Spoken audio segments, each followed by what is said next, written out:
Hey guys, tonight we're going way back to ancient Rome. Not the PG-rated marble statue version you learned about in school, but the raw, weird, living version, where gods whispered through smoke, parties blurred into ritual, and some of the most powerful people on Earth got higher than you'd ever believe. No, seriously.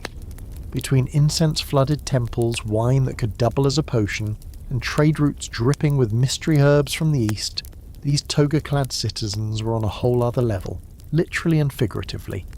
So before you get comfortable, take a moment to like the video and subscribe, but only if you genuinely enjoy what I do here. And hey, what city are you watching from, and what time is it right now? I love seeing where and when you're tuning in. Now dim the lights, maybe turn on a fan for that soft background hum, and let's ease into tonight's journey together. It begins in the year 117 CE, Rome at its height. You arrive not by boat or time machine, but by the kind of dream that makes you question if you're actually asleep. You're standing on a sun-baked stone road, sandals on your feet, linen tunic scratching your shoulders. The air is thick with the aroma of grilled meats, olive oil, and something else. Smoky, heady, like incense left too long on a burner. People bustle around you, merchants shouting in Latin, children chasing each other, a man hauling amphorae of wine across a cart with wheels that creak like old bones. At first glance it all looks clean, impressive. Statues gleam in the sunlight, columns tower above you like frozen gods. But then you notice a few things that don't quite match the postcard. There's a public urinal next to the market, and yes, people are actually using it. There's a guy half asleep in the shade, humming to himself and rocking slightly, pupils blown wide like he's just seen Jupiter himself tap dance through the forum. You're in the heart of Rome, the real, breathing, pulsating Rome, and you're starting to suspect the ancient world had its fair share of altered states. A whisper in the air draws you toward the Temple of Isis. Yes, that Isis, the Egyptian goddess, somehow adopted by Roman high society. Inside, the air is blue with perfumed smoke. A priest in white robes chants in a language you don't understand, swaying gently. People sit in rows on the floor, eyes closed, hands open like they're waiting for visions. One woman giggles under her breath.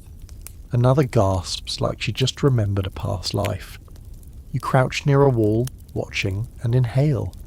The smoke smells sweet. Frankincense, myrrh, maybe opium. Your head swims just a little.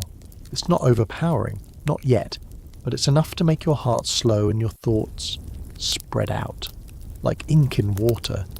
This isn't just a religious experience, it's sensory engineering, controlled atmosphere, and it's been going on for centuries.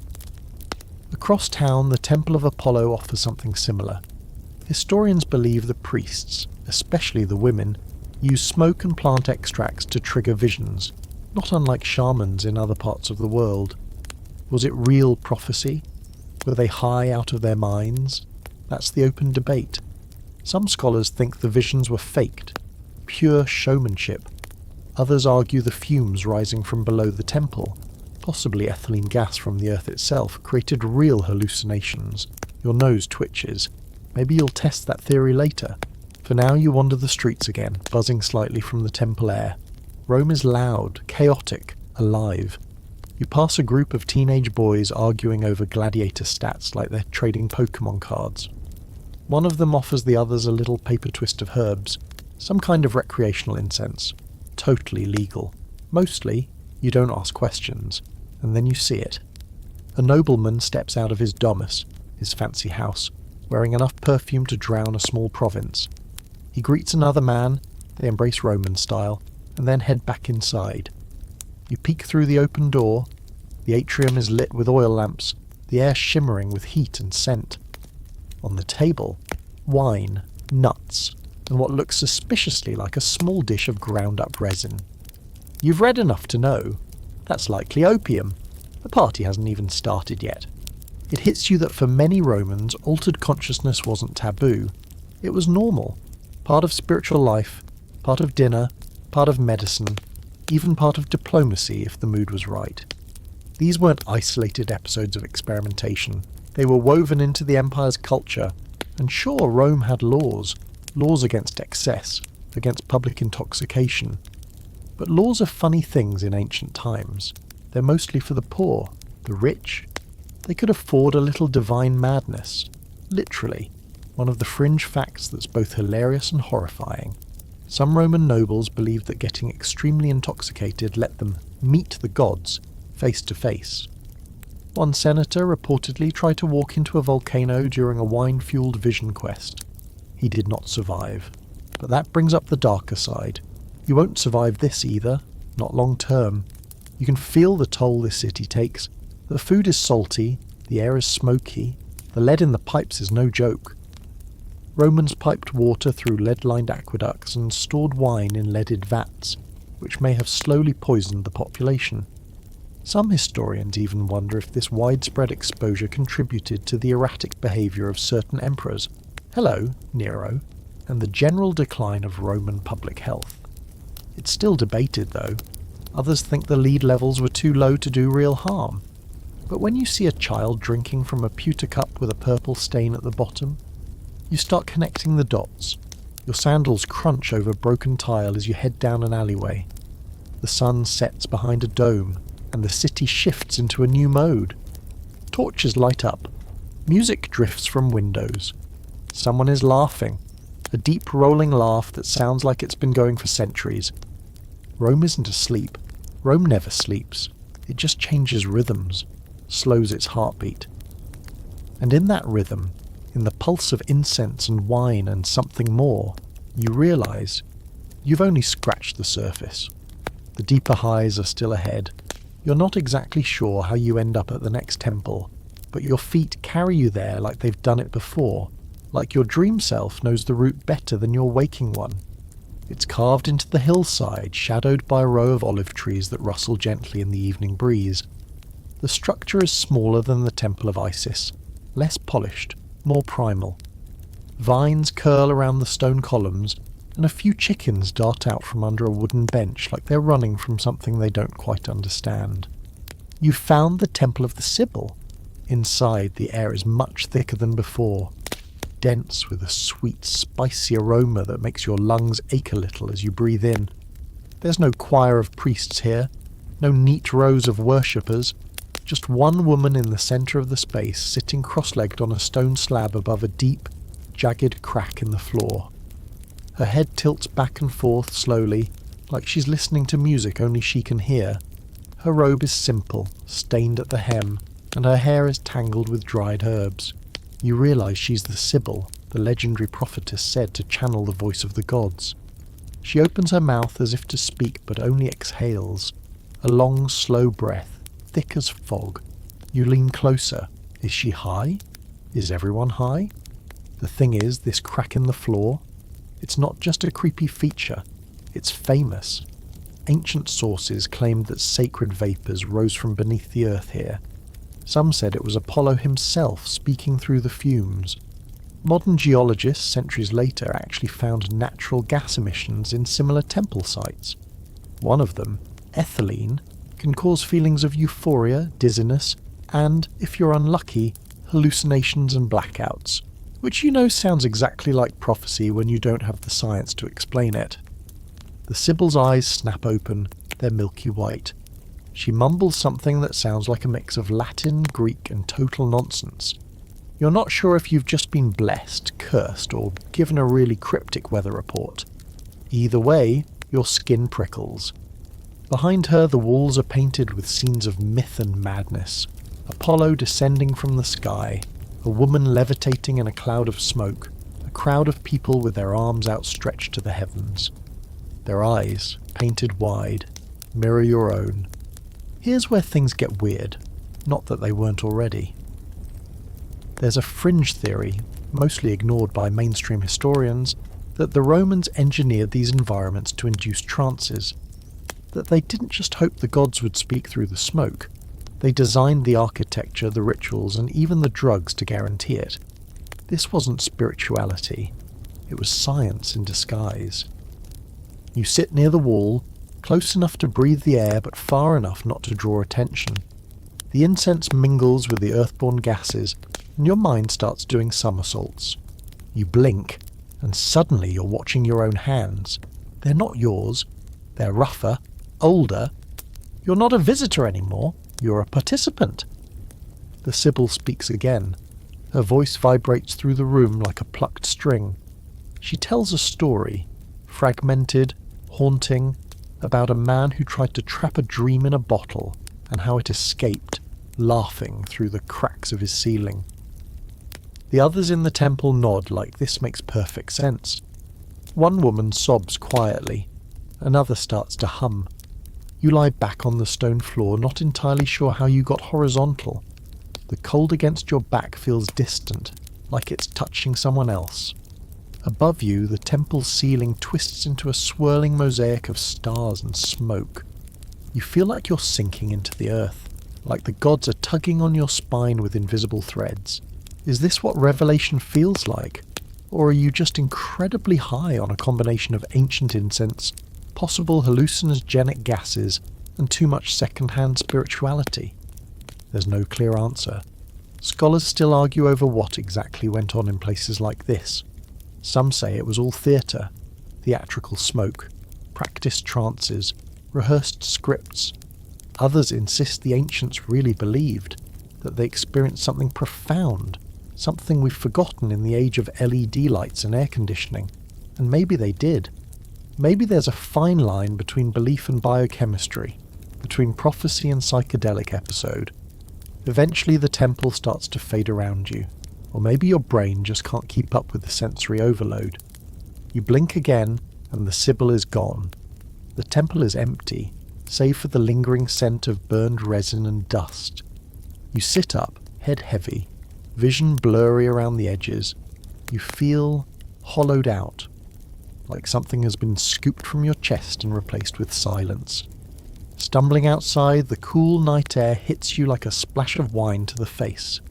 The olive trees sway above you, whispering secrets in the dark. Your mouth is dry. Your feet feel like they belong to a statue. But you're walking again, guided by the low hum of Roman nightlife. Out here, you start to notice how common it is. Smoke curling from balconies. Strange powders exchanged in quiet corners. Rituals disguised as parties. Parties disguised as rituals. Rome doesn't draw a line between sacred and recreational. To them, the gods want you to feel something. Ecstasy, fear, vision, release. Altered states aren't accidents. They're invitations. As you wander back toward the heart of the city, the echo of the Sibyl's voice rattles around in your skull. You can't remember her exact words, just the feeling of them. Heavy, ancient, charged. One thing is clear, this is no ordinary empire. This is a civilization that mapped the stars, bled for entertainment, and inhaled their own mythology. And tomorrow, you'll see what happens when Rome really cuts loose. You wake up under a fig tree, half draped in a wool cloak that definitely doesn't belong to you. The smell of last night's incense still clings to your hair, and your mouth tastes like bad decisions aged in clay amphorae. The city around you is already alive again. Roman mornings don't waste time. Bread vendors shout over one another, iron carts rattle over stone, and someone is yelling very aggressively at a goose. It's time to move again. Your dream feet carry you forward, down a narrow alley that suddenly opens into a wide courtyard buzzing with activity. A man waves you over with the confidence of someone who thinks he knows you. He doesn't, but that doesn't seem to matter. "You here for the gathering?" he asks, pressing a small clay token into your hand. It's stamped with a crude image of a satyr mid-dance. Before you can respond, he points toward a gated archway and nods. "Tell them Dionysus sent you. You're about to get your toga handed to you by the wildest scene Rome has to offer." Inside the gate, music throbs from somewhere underground. A deep rhythmic beat played on drums and reed pipes. The corridor leading down is lined with torches, the flames dancing low and lazy. You follow the sound, deeper, deeper, until you emerge into a vaulted cavern lit by flickering oil lamps and packed with bodies. This isn't a banquet. It's not even a party. It's a bacchanal. This is one of the infamous mystery cults of Dionysus, the god of wine, madness, ecstasy, and losing your entire grip on reality in the most sacred way possible. The Romans called him Bacchus, and his followers, the Bacchantes, or if you're feeling dramatic, the possessed. You tried to play it cool, but your brain is already short-circuiting. The air is saturated with a rich, fruity fog. Fermented grapes, yes, but there's something else in the mix. Herbs you don't recognise, spices that tingle the back of your throat even before you taste them. Someone hands you a cup of wine and you hesitate, but only for like 2 seconds. The taste is thick, sweet, slightly bitter, like mulled wine if it were brewed by a witch. You weren't expecting it to hit so fast. One sip and your blood is singing. Your body feels too light, like you might float away if the music stops. But the music doesn't stop. It only gets louder, faster, until it becomes something primal, not a performance, an invocation. You look around and see people dancing with wild abandon. Women with ivy in their hair, men draped in animal skins, pairs and trios locked in spiralling movement like they're summoning something, or trying to keep it at bay. Someone near you is crying. Someone else is laughing so hard they fall over. A third is whispering secrets to a stone wall like it's going to answer back. Here's the thing. The Bacchic cults were officially banned in Rome for a time. Around 186 BCE, the Senate freaked out about how intense and chaotic these rites were getting, especially after rumours of orgies, murders, and full-on brain-melting rituals started circulating. They cracked down hard. Arrests, executions. But Bacchus doesn't go down easy. The cults didn't vanish. They just went underground, literally and metaphorically. And here you are, in the heart of one. No one asks your name. No one cares. You're part of the current now, swept up in a ritual that's half theatre, half magic, and entirely out of control. Some scholars believe the wine at these rites wasn't just wine, that it was infused with psychoactive herbs like mandrake, henbane, or even opium, recipes passed in whispers. You think about the flavour again, how it tingled, how the edges of your vision started to shimmer. Yeah, this was more than a drink. There's a low chanting now under the music, a name repeated over and over, Evohe, Evohe, a call to the god. Your lips move with them, unbidden. You don't know the language. It doesn't matter. You feel it. In the centre of the chamber, a woman steps forward, barefoot, arms raised. She lets out a high, keening cry that pierces the room. Every head turns. She begins to dance, slow at first, then fast, faster, until she's spinning, hair flying, eyes rolled back. She collapses. The crowd erupts. A man kneels beside her, cups her face. He's here, he whispers. The god is among us. You're not religious, not in the conventional sense, but right now you believe it. Then someone grabs your hand and pulls you into the dance. You resist for a second because you're still pretending to be in control. But that illusion dies fast. The drumbeat takes over. Your feet move like they've done this before, like they're remembering. You laugh, unhinged. You cry, briefly. You feel absolutely terrifyingly alive. Hours pass, or maybe minutes. Time doesn't function correctly down here. It swells and shrinks like breath. Eventually you collapse in a corner, chest heaving, vision kaleidoscoping around the torches. You've had out-of-body experiences before, sure, but this is like being stretched across dimensions, giggling while the seams fray. And in this bizarre sacred haze, you remember something you read once.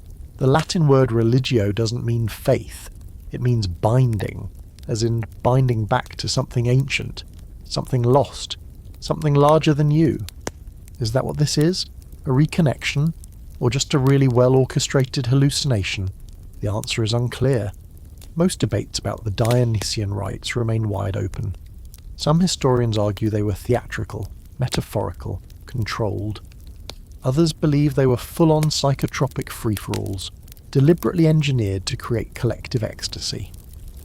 The truth, as always, is probably somewhere messy in between. When you finally crawl out of the chamber, blinking into daylight, Rome seems quieter, too solid, like you've returned from somewhere much older than marble and politics. You press the clay-sated token into your palm. It's warm, and in your ears, faint but insistent, the drums are still beating. You're still swaying slightly as you wander back into the city, like your inner ear hasn't quite recovered from the back canal. The sun's too bright, the sky too sharp, and everyone's talking too loud. Rome has this uncanny ability to yank you back into its rhythm though, no matter how untethered you just got. You follow the smell of roasting chestnuts through a maze of courtyards until you reach the edge of the market. There, sprawled across half a plaza, is a world you haven't touched yet.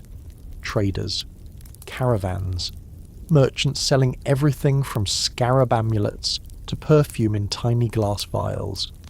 You're drawn to a corner booth draped in silk. The merchant behind it is from somewhere far east. His robe is dyed the kind of deep purple that only wealth or royal connections can justify.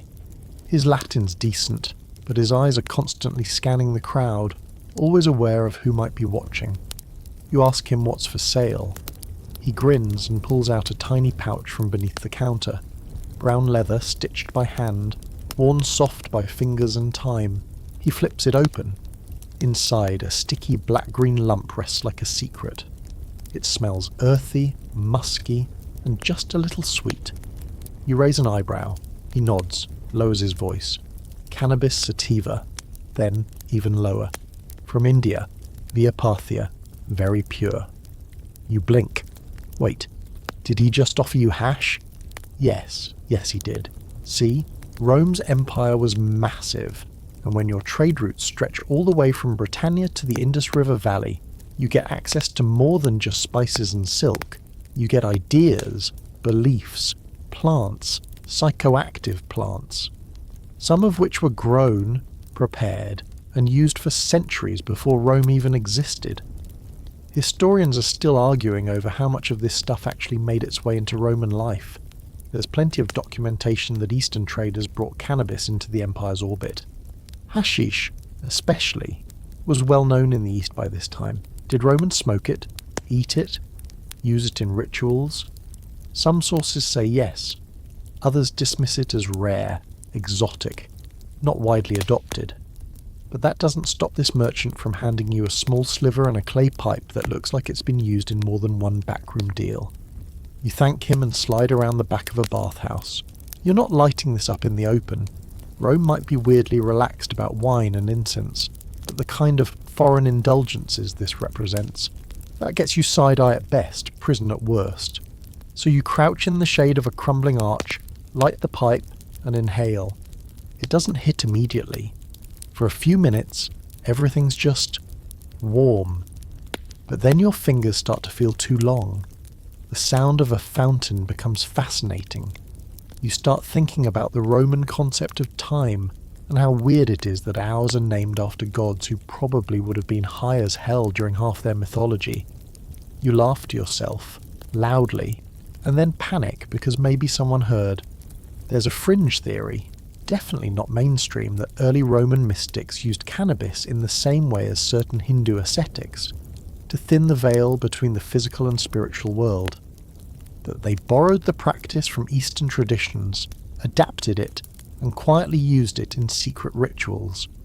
Of course, that theory has no surviving Roman cookbook entry titled Hash Brownies for the Gods, but references to burning strange herbs, resinous incense, and even chewing leaves pop up in enough text to make you wonder. Combine that with trade from India, Persia, and Egypt. There's a good chance that at least a few Romans were experimenting.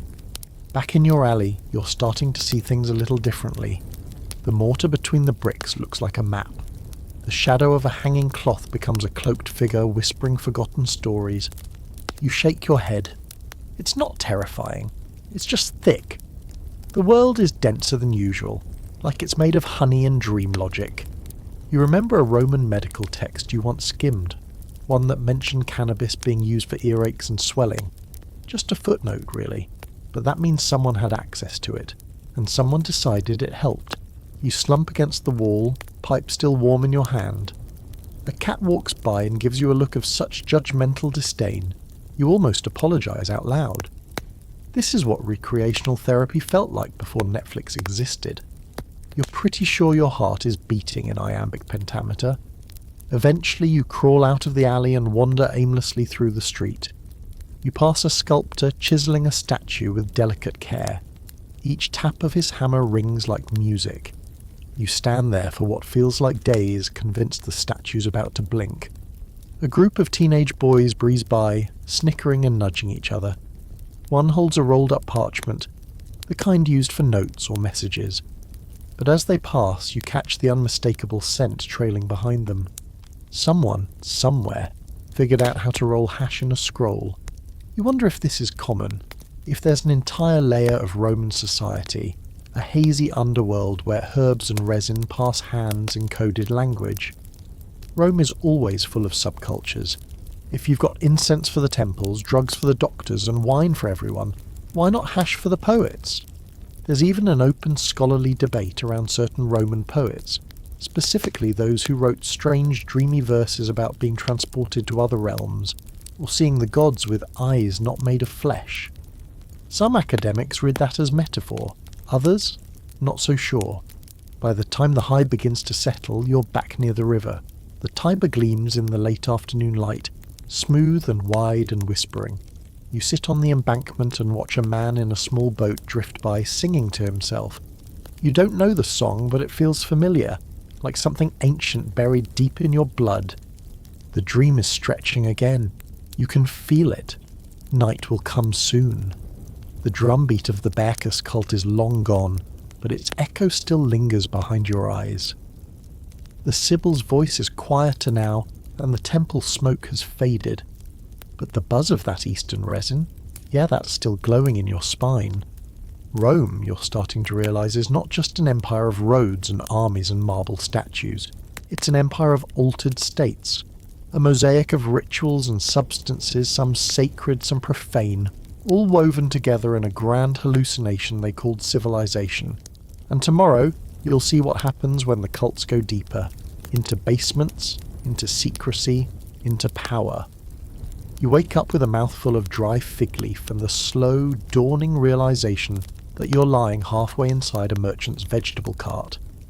The owner's nowhere in sight, thankfully, but a goat is nibbling judgmentally on your sandal strap. You sit up, groaning, brushing squashed olives off your tunic and trying to reassemble your memories. Last night was incense, wine, hash, a maybe prophecy, and that brief moment when you thought your elbow was a philosophical argument. So yeah, pretty standard Tuesday in ancient Rome, but today you're drawn somewhere darker, somewhere underground. You feel it pulling you, deeper into the belly of the empire. Your feet take you eastward, past the lively clatter of the forum and the sharp metallic scent of a nearby blacksmith's forge. You pass a crumbling fountain shaped like a lion vomiting water, and then, tucked behind a row of old granaries, you find the entrance. A narrow stairway disappearing into the ground. Cool air seeps up from below, carrying with it the faint aroma of damp stone, old blood, and something like iron filings soaked in wine. You descend, one step at a time, into a sanctum of flickering torchlight and carved stone reliefs. Welcome to the Mithraeum, the temple of the god Mithras. It's like walking into a secret society's fever dream. The entire chamber is shaped like a cave, with long stone benches lining either side, and at the far end a sculpture of a man slaying a bull. Not just any man, Mithras. Persian in origin, Roman by adoption. His cult is one of the most secretive in the empire. No women allowed. Initiation rites that involved blood, symbols, silence, and sometimes, whispers say, drugs. You take a seat on one of the benches. The stone is cold against your thighs and the walls seem to hum. The rituals of Mithras aren't well documented, and that's on purpose. This was a closed club, and its members didn't exactly leave behind a Mithras for Dummies manual. What little historians do know comes from scattered inscriptions and wild theories, many of which contradict each other. But here's what is agreed on. This wasn't just a fan club. It was an experience, a journey through 7 stages of initiation, each one more intense and mysterious than the last, and central to that experience, the tauroctony, the slaying of the bull. You walk closer to the relief. Mithras plunges a dagger into the bull's neck. The bull doesn't look pained, though, more serene, like it understands something you don't. Blood flows into a chalice below. A scorpion bites the bull's genitals. A dog laps at the blood. None of this is metaphor light. It's ancient cosmic symbology, and possibly tied to mind-altering rituals. That's the whisper, that in some of these rites, initiates consumed the blood of the bull, or rather, a symbolic version of it. Maybe wine, maybe spiked wine, maybe something darker. There's a fringe theory, completely unproven but deliciously weird, that the blood ritual involved psychoactive substances, that the bull's blood was actually a mixture of wine and opium, or herbs like belladonna or henbane, used to induce visions during the final stages of initiation. You sit down again and imagine it. You, cloaked in ceremonial garb, surrounded by torch-bearing men chanting ancient names. You're handed a cup, told to drink. The liquid is thick, earthy, bitter. You hesitate, then sip. Slowly the chamber begins to breathe. The torches flicker in rhythm with your heartbeat. The walls seem to bend. The bull relief shifts. Its eyes glow faintly. You blink. No. Wait. That's not your imagination. Someone stands next to you. He's wearing a bronze mask, animalistic and abstract. He says nothing, just places his hand on your shoulder. It feels heavy, the way a truth feels before it breaks the surface. Some scholars claim Mithraism was a mystery religion meant to simulate rebirth, through symbolism, fasting, and yes, possibly substances. You weren't just watching a god slay a bull, you were becoming the god, or the bull, or maybe both, depending on how far gone you were. And here's a little-known fringe fact. Some Roman writers hinted that these rituals included sleep deprivation, rhythmic drumming, and intense heat, all of which are proven ways to induce altered states of consciousness even without chemical help. Add in herbs? Boom. Instant spiritual journey. You wander deeper into the Mithraeum. A side chamber reveals stone basins, likely for ritual washing, and a set of shelves where small clay figurines lie half broken, their faces worn away by time or intent.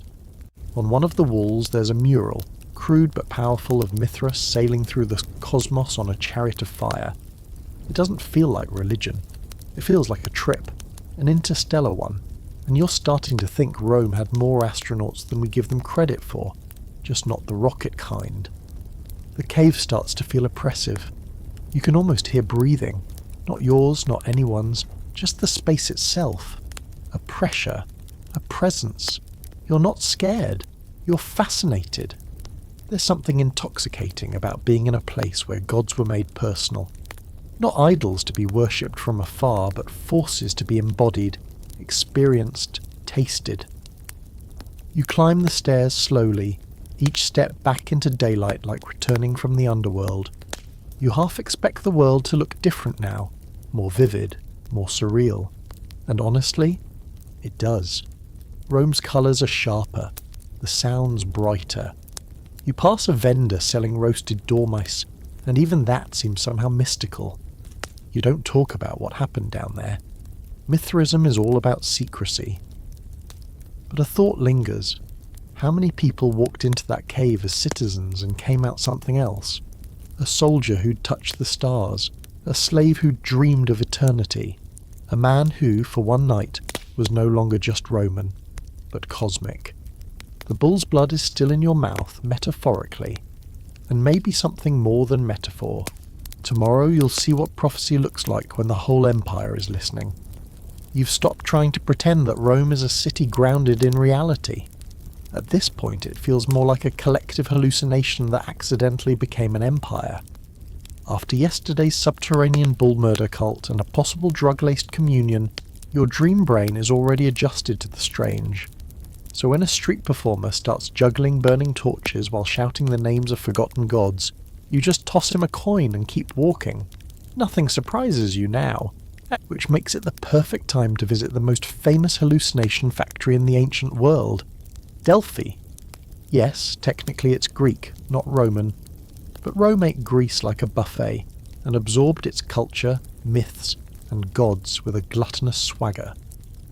By the time you arrive, via a soft scene shift in the dream logic that seems to govern your travels, it's fully woven into Roman life. Senators consult the oracle before battles, emperors send gifts to ensure good favour. Everyone wants a glimpse of the future, even if it arrives wrapped in smoke and gibberish. You stand at the foot of Mount Parnassus, wind tugging at your clothes. The Temple of Apollo rises ahead of you like something carved from a dream. Columns bright under the sun, steps worn by centuries of anxious footsteps. Tourists and pilgrims crowd the courtyard, clutching offerings, garlands, coins, tiny statues. You're here for something different. You want to know what the oracle sees, and more importantly, how. Inside, the temple is dim and echoing. A priest ushers you to a bench, whispering in practiced Greek-accented Latin. You sit, and before you can even take a full breath, the scent hits you. Earthy, sweet, and strangely metallic. It leaks up from the cracks in the temple floor. Not incense, not smoke from a torch. Something else. This is where the open scholarly debate gets juicy. Ancient writers claim the Pythia, the female oracle of Apollo, sat atop a tripod directly over a fissure in the earth. From that fissure rose sacred vapours, often called pneuma, which sent her into a trance. For centuries, modern historians scoffed at this, assuming it was pure myth. But then, a team of geologists in the 1990s found something interesting. Fault lines beneath Delphi. And those fault lines, capable of emitting ethylene gas. Low doses of ethylene can cause euphoria. High doses, hallucinations, visions, slurred speech. Sound familiar? You're escorted closer to the centre of the temple, and there she is, the Pythia, older than you expected, with wiry hair and a sharp gaze that makes you immediately uncomfortable. She sits perched over the fissure, swaying slightly. The priestess doesn't speak at first, just breathes. Deep, slow inhalations like she's drinking in the earth itself. Her eyes close. The room goes quiet. You try not to breathe too deeply, but it's hard. The air's heavy, warm and sweet, and your head starts to float like it's tied to an invisible balloon. You blink. The columns bend just a little, like they're swaying in a breeze you can't feel. The priestess opens her mouth. What she says makes no sense. It's a slurry of languages. Greek, Latin, something older, stranger. But the tone? It's crystal clear, prophetic, terrifying, beautiful. You don't need to understand the words to feel the gravity behind them. It's like being shouted at by time itself. The priest standing beside her translates calmly, like this is all routine. The lion falls by the gate of iron. Beware the river of crows. Cool, cryptic, absolutely useless. You glance around and realise no one is laughing. No one is questioning it.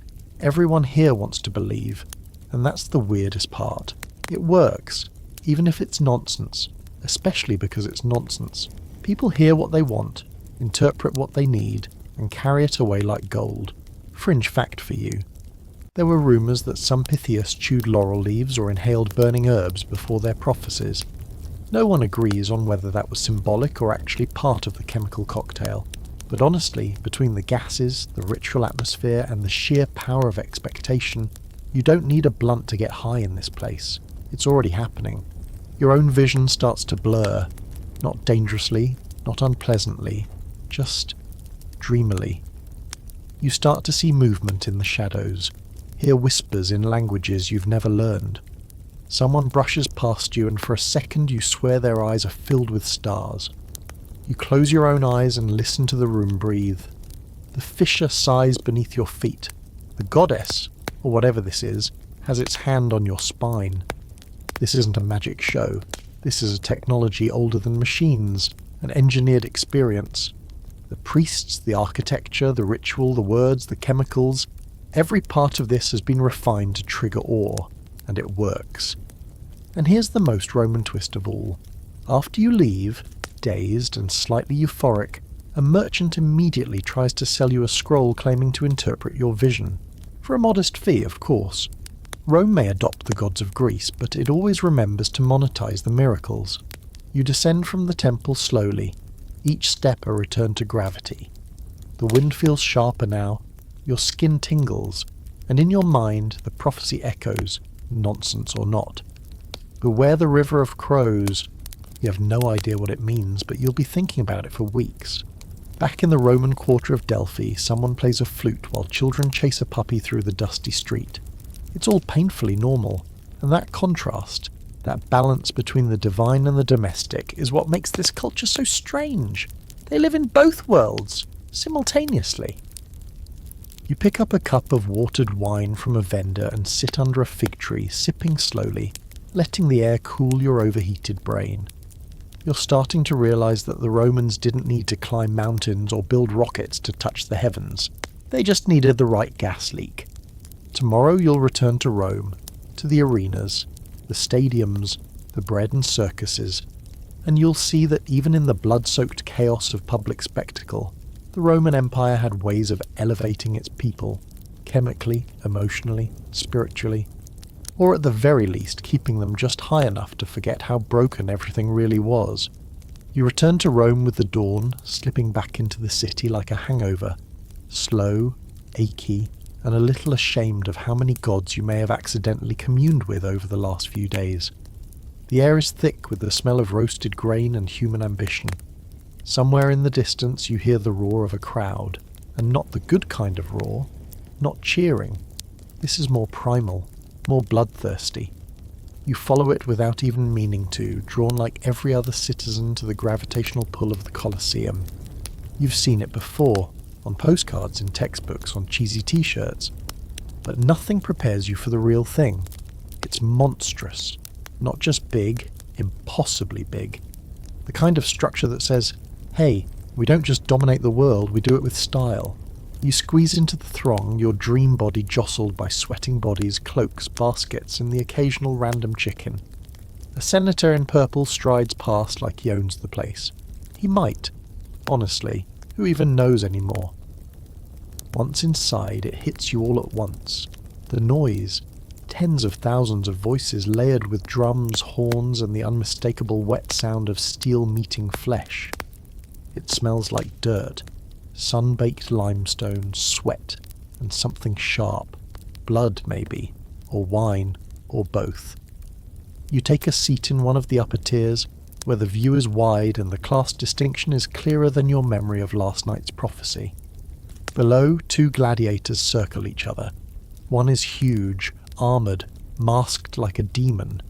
The other is wiry and fast, with a curved blade and a grin like he's seen through the fabric of reality. They clash. The crowd screams. Vendors pass by selling roasted nuts, honey cakes, and wine in cracked terracotta cups. You grab one, because this isn't just entertainment. This is something else. You sip the wine and gag. It's strong, way too strong for a casual morning show. Sharp and spicy, laced with herbs you can't name. You raise an eyebrow at the vendor. He shrugs. Special mix. Keeps the crowd happy. That's putting it mildly. Rome's public spectacles weren't just about distraction. They were about control. And part of that control? Making sure the masses stayed pliable, federal, entertained, and occasionally chemically mellowed out. There's solid evidence that vendors sold more than just food at these events. Mild sedatives, herb-infused wines, even poppy-based candies. Not full-on hallucinations, nothing so dramatic, but enough to take the edge off, enough to soften the brutality, to slow the horror just a little so it looked more like glory. One scholar even suggested the upper tiers, where the poor sat, were strategically targeted with more potent drinks and snacks. Less likely to riot if they were buzzed and full, right? You keep drinking anyway because your dream self is apparently terrible at moderation. The heat, the noise, the wine, it all starts to blend together. The sand in the arena looks golden now, glittering. You're not watching a fight anymore. You're watching choreography, a dance, a ritual, and the crowd, they're part of it. Their voices rise and fall like waves. They chant, they scream, they moan. You wonder how many of them are stone-cold sober. Probably not many. You glance at the woman next to you. Her pupils are dilated and she's smiling like she's just witnessed a miracle. You follow her gaze back down to the arena just in time to see the final blow. The wiry gladiator slashes the bigger man across the chest. Blood arcs into the air like a fountain. The crowd erupts. He raises his arms to the sky. The emperor or some bloated senator, pretending he's just as important, gives the signal. Mercy. The crowd boos. They wanted death. But today, Rome is feeling merciful. Or maybe just too drowsy to argue. Here's the fringe part. Some historians believe the games weren't just social pacifiers. They were psychological pressure valves.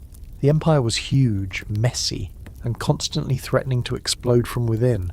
But if you give people enough violence, enough free grain, and enough chemically laced wine, they'll stay. They'll sit. They'll scream themselves hoarse, go home tired, and sleep through the chaos just long enough for the system to keep functioning. Some of the more conspiratorial thinkers even say the Colosseum was an early form of state-sponsored sedation. Not just emotional sedation, literal. That the vendors were encouraged to push wine blends with known calming agents. That the frenzy was carefully dosed. That the people weren't cheering. They were being gently tranquilized into loyalty. It's unproven, of course. No surviving recipe says, add poppy juice to prevent rebellion. But when you watch the way the crowd moves, the way the tension rises and then dissolves, like steam hissing from a cracked pipe, you start to wonder. It's like the whole thing is a ritual designed to bleed the city's rage out into the sand, and then top it off with fermented fruit juice and call it patriotism. Hours pass, more fights, more wine. A lion mauls a condemned prisoner and no one flinches. A chariot crashes, the driver flies. Somewhere in the upper tier, a child is asleep in his mother's lap, drooling into her shoulder, while the crowd screams around him. You lean back, dizzy, exhausted, and that's when it hits you. This isn't just an empire built on roads and conquest.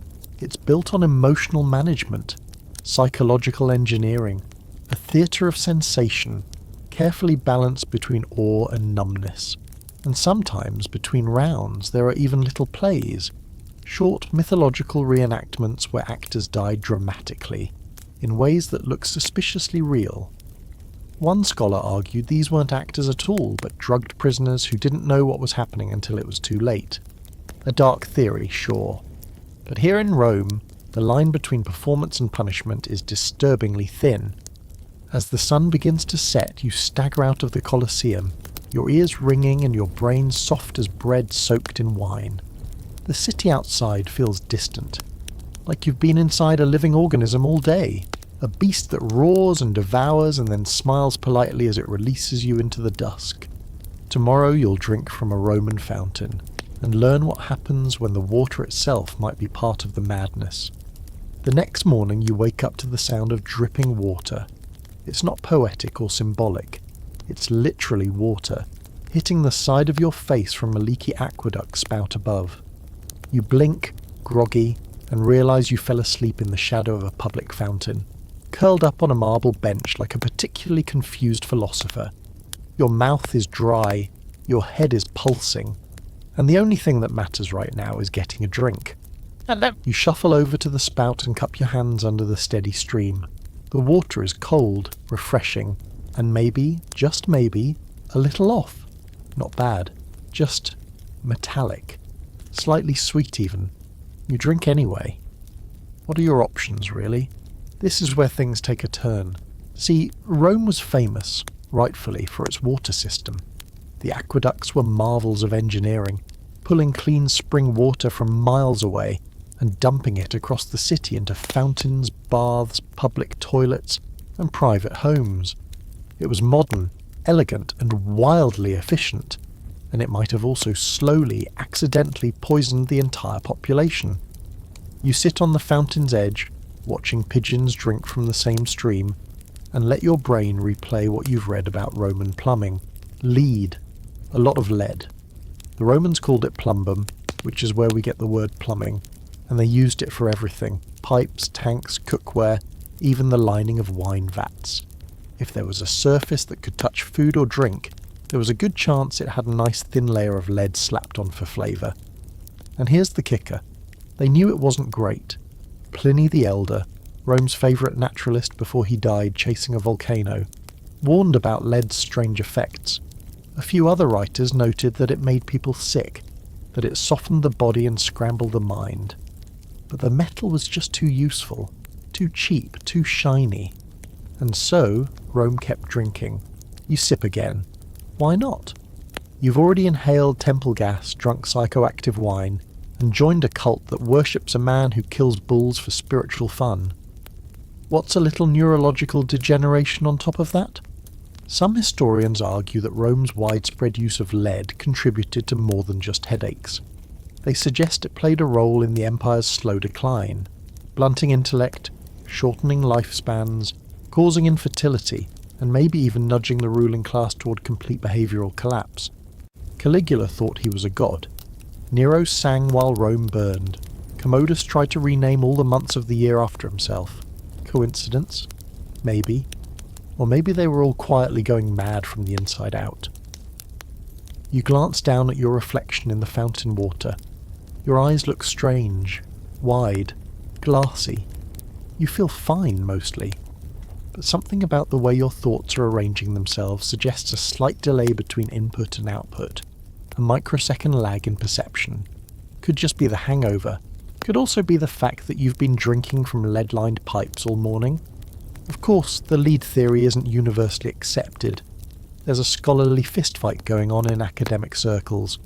Some argue that while Roman water systems did contain lead, the constant flow of water meant there wasn't enough exposure to cause serious damage.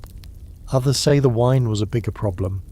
Wealthy Romans loved a particular sweetener called sapa, grape syrup boiled in lead pots. It made wine taste smoother. Also, slightly neurotoxic. There's also evidence that aristocrats showed more signs of lead exposure than the poor, which is wild when you consider how hard they tried to separate themselves from the masses, only to end up slowly poisoning themselves at their own dinner parties. You walk through the streets now, noticing fountains everywhere. Every few blocks, another sculpture spitting water. Some shaped like lions, others dolphins. One is literally just a man's face with water pouring out of his nose like a sinus infection. Kids splash in the basin.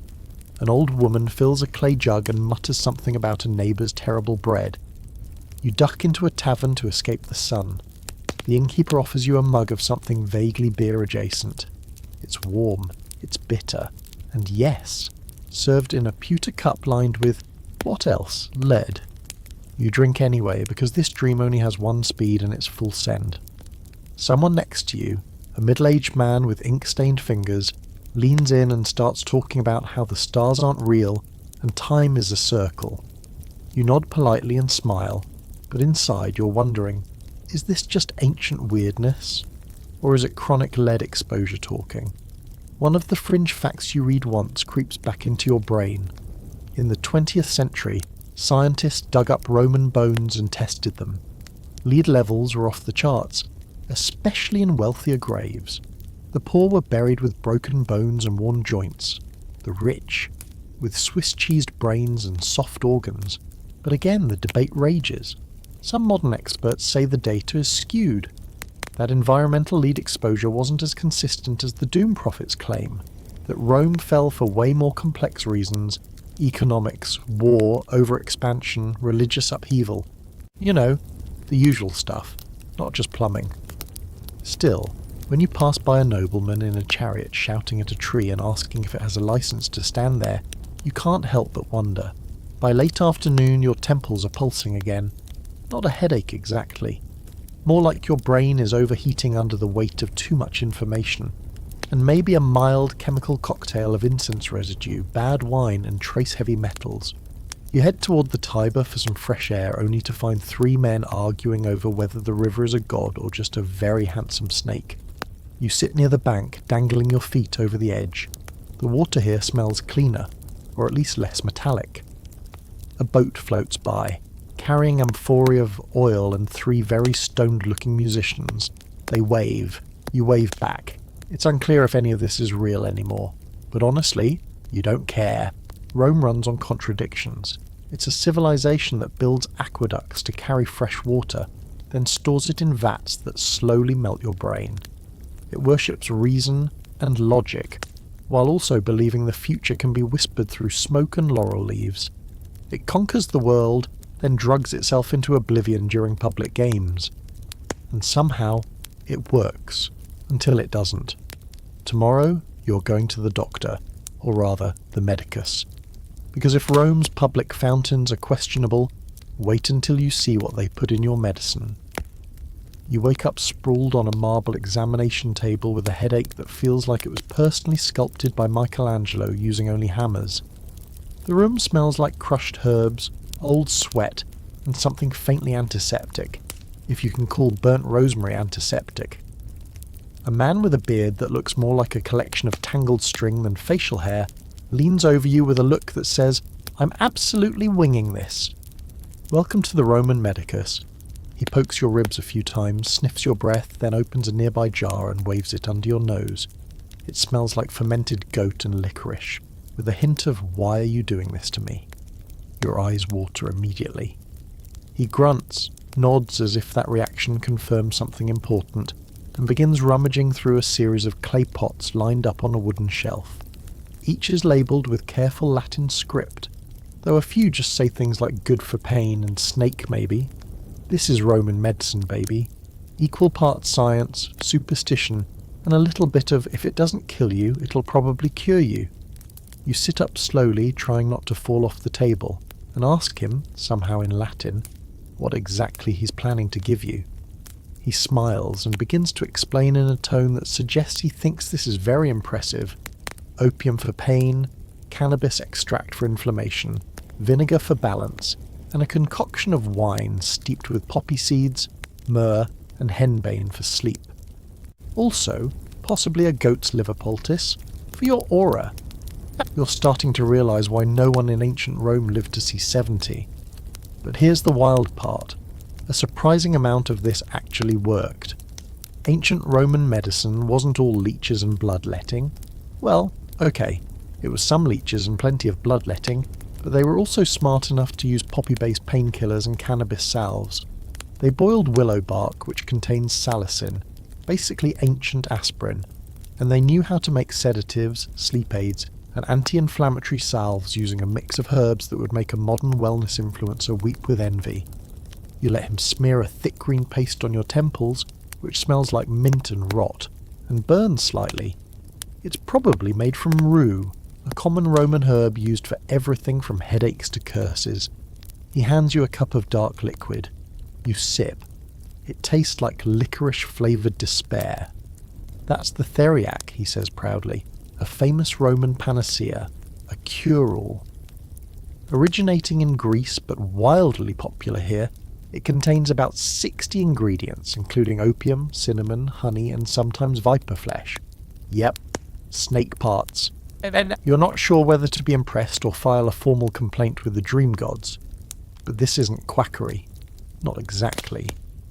Roman doctors, especially those trained in Alexandria or under the influence of Galenic theory, genuinely believed in balancing the body's 4 humours: blood, phlegm, black bile, and yellow bile. Too hot? Too wet. Feeling melancholic? Boom. Henbane tea. Or maybe some mandrake roots soaked in wine until you hallucinate your spleen giving a TED talk. And these weren't just countryside witch doctor vibes either. Wealthy Romans kept doctors on staff. Military medics treated battlefield wounds with a surprisingly effective system of triage, antiseptic wine washes, and, yes, Poppy extract to keep soldiers from screaming so loud it lowered morale. There's a fringe fact that really gets you. Some Roman women used cannabis pessaries for childbirth. Yep, inserted, medicated, functional. A surprising number of these herbal practices were passed quietly through generations of midwives and healers, largely ignored by the scroll-writing elites but embedded in daily life. Your doctor now seems very excited about applying leeches. You decline, politely but firmly. He pouts, mutters something about missing the classics, and starts sharpening a small bronze needle. You flinch. He explains it's for bloodletting, which is just a fancy way of saying he's going to poke a hole in you and drain a little bad mood out. You dodge the needle and ask for more of the headache paste instead. He shrugs. Your loss. As he prepares another mixture, you glance around the room. Shelves full of dried herbs, some familiar, some deeply suspicious. A cage in the corner with what might be a very judgmental owl. A scroll half unrolled on the desk listing treatments for madness induced by moonlight. You skim it. The cure, sleep, fasting and wine boiled with hyoscyamus. That's henbane. So basically, knock yourself out until the moon stops making you weird. You lean back and breathe deeply. The combination of herbal steam, subtle narcotics and sheer sensory overload is starting to lull you into a heavy fog. Not unpleasant. Just thick. Your thoughts slow down. Your limbs get heavy. The medicus watches you carefully, nodding with satisfaction. Yes, he says, you'll dream well tonight. That's what most of Roman medicine comes down to. Not healing necessarily, but managing, soothing, making things feel a little better until nature or fate decides your case. And a surprising number of those management tools, they involved psychoactive compounds, legally, routinely, and often without much ceremony. It was just part of the mix. Of course, there's always the darker side. Addiction wasn't well understood in Roman times, but it definitely existed. Opium dependency was a problem, especially among the elite, who had easy access to all the best potions. There are scattered stories of noble women so dependent on sleep draughts they couldn't get through a dinner party without ducking out for a hit of liquid forgetfulness. But again, no rehab clinics, just reputational damage or death. Eventually the medicus tells you you're done for the day. He suggests rest, quiet, and a hot bath. You thank him and stagger outside, blinking against the sun. Your legs feel like cooked pasta. Your brain is floating in something thicker than thought. You're not high exactly, but you're hovering right next to it, like the edge of a dream you're not quite finished with. You shuffle through the city in a daze. The crowds don't bother you. The shouting fades into background noise. A flute player on a corner seems to be playing directly to your soul. You don't even care that a pigeon just landed on your shoulder and pooped down your back. You're too relaxed, too numbed, too Roman medicated to be mad about anything. And that's when it hits you. Here in ancient Rome, being slightly drugged isn't unusual. It's expected. Whether you're rich or poor, soldier or priest, sick or simply tired of the world, there's a potion, a paste, a powder, or a pipe waiting for you. And it's all legal, all sacred, all normal. Tomorrow you'll leave the clinic behind. You'll find someone who doesn't treat dreams, but sells them. The medicus's fog still clings to your limbs the next day, like the residue of a heavy sleep you can't quite shake. Your vision swims gently every time you blink too slowly, and time feels like it's stretching itself out just to mess with you. The city continues its chaotic ballet, merchants barking prices, slaves darting between stalls, the occasional chicken flapping indignantly from someone's arms. But you move through it like you're underwater, which is fitting actually, because today you're heading out of the city proper, toward the countryside, toward someone who doesn't wear a white robe or a laurel wreath, someone who doesn't go by doctor, priest or philosopher. Today you're looking for a witch. Well, not a witch in the broomstick fairy tale sense. This is Rome after all, not Hogwarts. But out beyond the city's smog of incense and ambition, past olive groves and uneven dirt roads, There's a little village nestled into the hills where people whisper about a woman who makes strange salves, reads omens in bones, and talks to spirits that don't answer to any Roman god. She's called a saga by some, Strigga by others. Most just call her that one with the herbs. The road is quiet, lined with dusty poppies and the occasional bee that seems unusually invested in your journey. You pass a few travellers, a farmer leading a mule, a boy carrying a basket of mushrooms, a toothless woman humming a tune that definitely doesn't belong in this dimension, and finally reach a house that looks like it was grown more than built. It's round, squat, mossy. The doorway is crooked. Smoke curls from a hole in the roof. You don't knock. You don't have to. She already knows you're coming. She greets you with a look that's equal parts amusement and suspicion, then waves you in with fingers stained green and brown from a lifetime of touching things that grow. Inside, the place is a shrine to the earth. Bundles of dried herbs hang from every beam.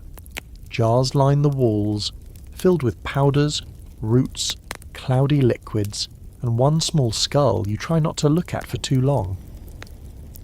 There's a faint humming energy in the air, like the room itself is thinking. She gestures for you to sit by the hearth and starts making something in a small clay pot over a bed of glowing coals. You don't speak, neither does she. There's no need for conversation yet, just the bubbling of the mixture and the soft clink of a wooden spoon against the edge. Eventually she hands you a small dish. The paste inside is dark, glistening, and smells like crushed dreams and burned honey. You glance at her. She shrugs. "Rub it on your temples," she says, "or your chest, or wherever you keep your fears." You don't question it. The moment the salve touches your skin, your body feels both heavier and lighter, like gravity is playing a trick just to see if you'll notice. The world goes soft at the edges. You hear a low hum, whether from your own body or the house around you, you're not sure. Colours deepen, shadows breathe. Your mind begins to stretch. This is what Roman fringe medicine really looks like. Out here, beyond the city's polished marble and structured rituals, the boundaries between medicine, magic, and madness are much blurrier. Women like her, part healer, part seer, part walking pharmacy, held knowledge passed down through generations. What to boil, what to burn, what to smear across your skin during a thunderstorm, while chanting the names of forgotten river spirits.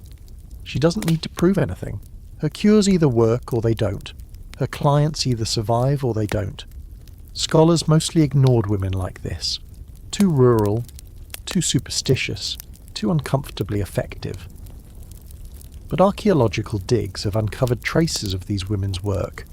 Poppy residue on tools, hemp fibres in domestic contexts, seeds from plants like datura and belladonna in tiny leather pouches, plants that cause not just numbness, but visions, hallucinations, a direct line to whatever's waiting behind the curtain of this world.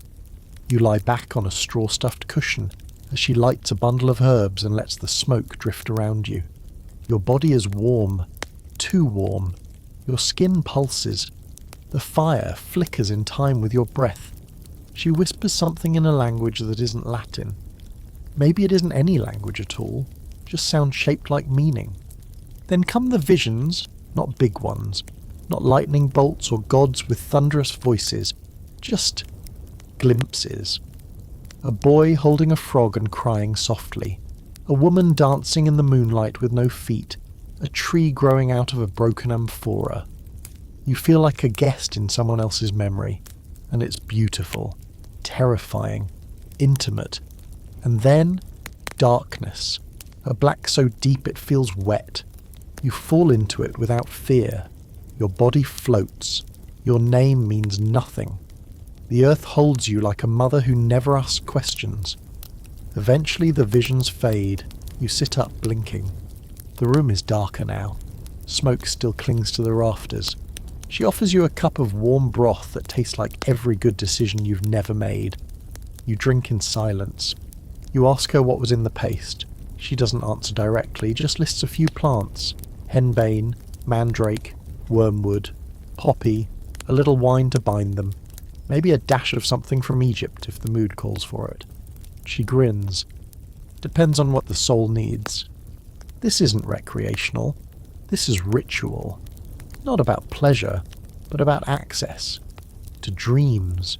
To fear. To memory. To the truths that live just beyond the reach of sober thought. There's a debate among historians about just how widespread this kind of plant-based magic really was. Some argue it was fringe, rare, looked down upon. Others believe it was embedded in the daily lives of the lower classes and even echoed quietly in elite circles, repackaged as medicine, repurposed as religion. After all, is a drug sacred because it comes from a temple? Or is a temple sacred because it houses a drug? You leave the house with a small bundle of dried herbs and a head full of smoke. She tells you to burn them when your dreams turn sour, or when the city gets too loud, or when the gods stop answering. The road back to Rome feels longer, quieter. The shadows on the ground are thicker now, and the sky looks like it's deciding whether to storm. You tuck the herbs into your cloak and keep walking. Tomorrow, you'll learn what Romans did when the wine wasn't enough, when they needed a kick, a jolt, a stimulant sharp enough to slice through the fog. Back in the city, the streets feel louder than usual, sharper, like everything's been turned up a notch just to see if you'll flinch. And maybe it's your newly salved nervous system talking, or maybe it's just that the haze is finally lifting, but you're suddenly aware of how exhausted everyone looks. Rome is a restless place. No one ever really stops. The bakers start before dawn, the senators scheme past midnight, and the street performers are basically fueled by chaos and nerves. You start to wonder, what keeps them all going? Wine? Sure. Bread? Obviously.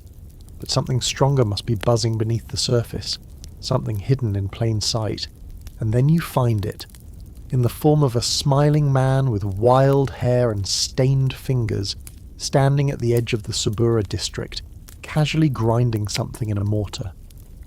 Behind him is a table covered in tiny dishes, spices, powders, syrups, and a few things that absolutely should not be glowing. He's got the look of a man who hasn't slept in days and doesn't plan to start now. You ask what he's selling.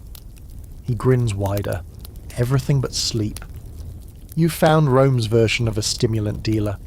He calls it sharp wine. The Romans would have called it vinum conditum, spiced, infused wine designed not just to taste better, but to do something. His blend. Wine boiled down and thickened, then stirred with pepper, honey, cinnamon, and a generous helping of something he calls desert root. He won't name the plant, but you recognize the smell. Ephedra. A shrub native to parts of Asia and the Near East, known for producing ephedrine, a natural stimulant that, when taken in even modest amounts, makes your heart beat like a war drum. He pours you a tiny cup. Sip, he says. Don't gulp. Or do. I'm not your mother. You sip. Your mouth goes instantly dry. It tastes like cinnamon set on fire, with a minty kick that rushes straight up your nose and into your skull. 10 seconds later, your entire face tingles. 20 seconds in, your chest feels like it's been punched by adrenaline wearing a laurel crown. You are awake. Welcome to ancient Rome's answer to coffee. Now, to be clear, Rome didn't have espresso machines. No baristas and togas asking if you wanted goat milk with that. But they did have access to an impressive list of natural stimulants, thanks to their sprawling trade networks. Ephedra from the east, cat from Africa, even coca leaves, though their presence is more speculative and hotly debated. What's not debated? The obsession with being alert, energized, and socially dominant in a city where one bad performance could cost you everything. You walk through the city like your feet have wings. Suddenly every colour is cranked, every sound is crisp. You can hear conversations in 5 directions and somehow understand all of them. You pass a group of scribes who are absolutely blitzed on the same stuff, writing feverishly like their pens might catch fire. One of them looks up and says, "The gods are fast today," then goes right back to scribbling. And of course, this wasn't just for poets and insomniacs. Gladiators, those media darlings of Roman bloodsport, were also known to indulge in pre-fight tonics, some of which were spiked with stimulants to sharpen focus and dull fear. A few texts even reference Veteras venena, old poisons, used not to kill but to push the body into overdrive, basically ancient pre-workout. Whether it was ephedra, ground mustard seeds, or some other barely legal root extract, the goal was always the same: get hyped, stay hyped, win. You duck into a small peppina, Rome's version of a bar, and order a cup of the same fiery blend. The innkeeper doesn't even blink. "Second one's stronger," she warns. You nod. That's the whole point. As you sip, you overhear a table of students reciting Virgil at rapid speed. One of them pauses mid-line and blurts out a question about the meaning of existence. No one answers, but they all nod like that was the real point of the verse anyway. And now your fingers won't stop moving. You tap them on the table, on your cup, on your own thigh. You get it now. You get how Rome functioned. The ambition, the pace, the non-stop swirl of political plots, military campaigns and philosophical debates, all powered by a rotating cocktail of wine, drugs and desperation. This is where the scholarly debate really gets fun. Some argue that Rome's use of stimulants was minimal, occasional, exotic, more myth than reality. But others suggest that the use was widespread and just underdocumented. After all, who writes down the ingredients of their energy drink when everyone's drinking it? And if you think this was only a plebeian thing, think again. There are letters from high-ranking officials joking about needing a kick in the brain before a Senate meeting. Recipes for clarifying tonics appear in both medical and culinary texts. Even emperors were in on it. One anecdote describes a certain princeps who demanded a red pepper and goat bile elixir every morning to warm the blood and awaken divine focus, which in Roman terms just means don't fall asleep on your throne. Your third cup sends you into light tremors. The vendor warns you that a fourth might turn your bones into bees. You decide to take that metaphor seriously. You walk it off. The whole city seems to shimmer, not in a magical way, more like speed lines in a dream. You see everything, feel everything. You're vibrating at the frequency of empire, and for the first time you realize Rome wasn't just a machine, it was a hustle, and hustle needs fuel. This wasn't about getting high to escape, it was about getting sharper, faster, more alert, because in Rome, if you weren't 5 steps ahead, you were 10 feet under. Eventually the buzz wears off. Not all at once, but in waves. Your muscles ache, your jaw tightens, you feel like you've argued with the sun and lost. A merchant tries to sell you a vial of liquid that promises divine recovery. You pass, for now. Back in your lodging, you lie on the cool floor and listen to your heart calm itself down. You wonder how many Romans lived like this every day, how many dreamed while wired, how many felt the gods not as visions but as raw momentum. Tomorrow you'll step into a world of luxury and decadence, because when the poor were buzzing and the priests were prophesying, the rich were getting creative, with their drugs, their dinners, and their definition of fun. You wake up flat on your back, eyes burning, stomach empty, and brain feeling like it just tried to outrun a chariot and lost. The stimulant crash is real. The room sways slightly even though it's not moving, and when you stand up your legs seem to have misread the assignment entirely. Welcome to the Roman version of a hangover, with bonus jittery aftershocks and an existential crisis flavour. But today is a new kind of madness, not the smoky, sacred madness of temples or the lightning bolt jolt of herbal wine. Today you're slipping through the side door of Rome's most elite circles, the lavish world of the convivium, the upper-class banquet, where senators, poets, generals, and spoiled rich boys with inherited titles gather to eat, drink, recline, and if the rumours are true, trip absolute face. You're ushered into the triclinium, a 3-couch dining room arranged like a stage because of course it is. The air is already thick with perfume, a cloying blend of rose, musk, and something vaguely medicinal. Everything glows. The couches are draped in expensive fabrics, the walls decorated with erotic frescoes and mythological beasts. all painted in colours so vivid they feel hallucinatory, even when you're stone-cold sober, which, to be clear, you are not. Your host tonight is a senator's son, a soft-cheeked man with dead eyes and too much money. He greets you with a golden cup already filled. "It's wine," he says, then with a wink, "and more." You sip. Mistake. This isn't wine. It's a love letter to inebriation written by a mad apothecary. It's sweet, yes, but behind that sweetness is a bitterness you recognise. Opium, possibly cannabis resin, and something else. Something that makes your skin go cold before it starts to warm again. The feast begins. It's not just food, it's theatre. Slaves enter in procession, carrying trays of stuffed dormice, honey-glazed locusts, oysters in garum sauce, peacock tongues, and things that probably never needed to be cooked, let alone eaten. A dwarf juggler recites poetry while a harpist plays something that sounds like dolphins crying. Someone releases doves into the rafters. One of them poops on a fruit bowl. No one blinks. But it's not the absurdity that gets you. It's the vibe. There's a low-frequency buzz in the room. Everyone's smiling too wide, laughing a second too late, leaning just a bit too far back on their couches like gravity's become optional. You realise slowly that this is deliberate. The upper class wasn't just drinking to get drunk. They were crafting their state of mind. Wealth bought access to rare herbs, imported resins and secret recipes passed down like forbidden spells. The wine wasn't just wine. It was infused with blue lotus from Egypt, poppy extract from Syria, and occasionally more dangerous elements like henbane or belladonna, administered in safe doses by house slaves trained in the art of keeping their masters just shy of overdose. And yes, these dinners had deaths sometimes. That's a whole other thing. There's a fringe theory, debated but deliciously plausible, that some banquets among Rome's ultra-elite were less about food and more about pushing the body to its limits. Eat until you vomit, drink until you hallucinate, then stumble into the vomitorium, purge, and return for the next course.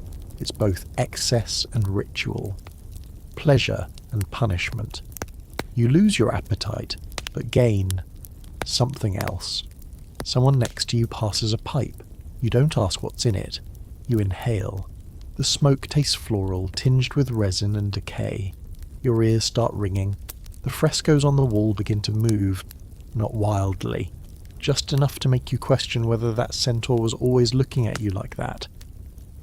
Across the table, a man begins to cry while eating figs. He mutters something about how time isn't real, and how the Empire is just a reflection of the gods' boredom. Everyone nods. Someone toasts to it. Now the host rises, wobbles, and makes a speech. It's long, incoherent, and ends with him kissing a statue of Bacchus full on the mouth. The room erupts in laughter. One guest lies down on the floor and begins singing to the ceiling. Another draws tiny boats in a plate of honey. This isn't a party. It's an altered state disguised as one.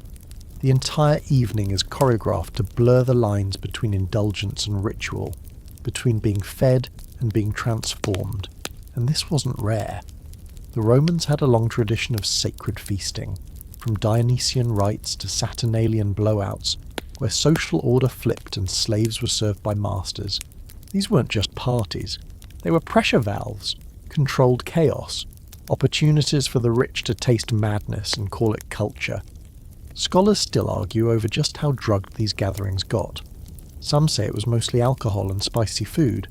Others believe that behind closed villa doors, Rome's elite were microdosing themselves into spiritual oblivion with poppy syrup, mandrake paste, and whatever else their servants could boil, mash, or smoke. What we do know, medical recipes found in places like Herculaneum describe digestive aids that contain opium, sleep tonics that include henbane and saffron, aphrodisiacs made from exotic plants, fish guts, and bits of beetle. It's not a stretch to imagine those formulas drifting from the clinic to the dinner table.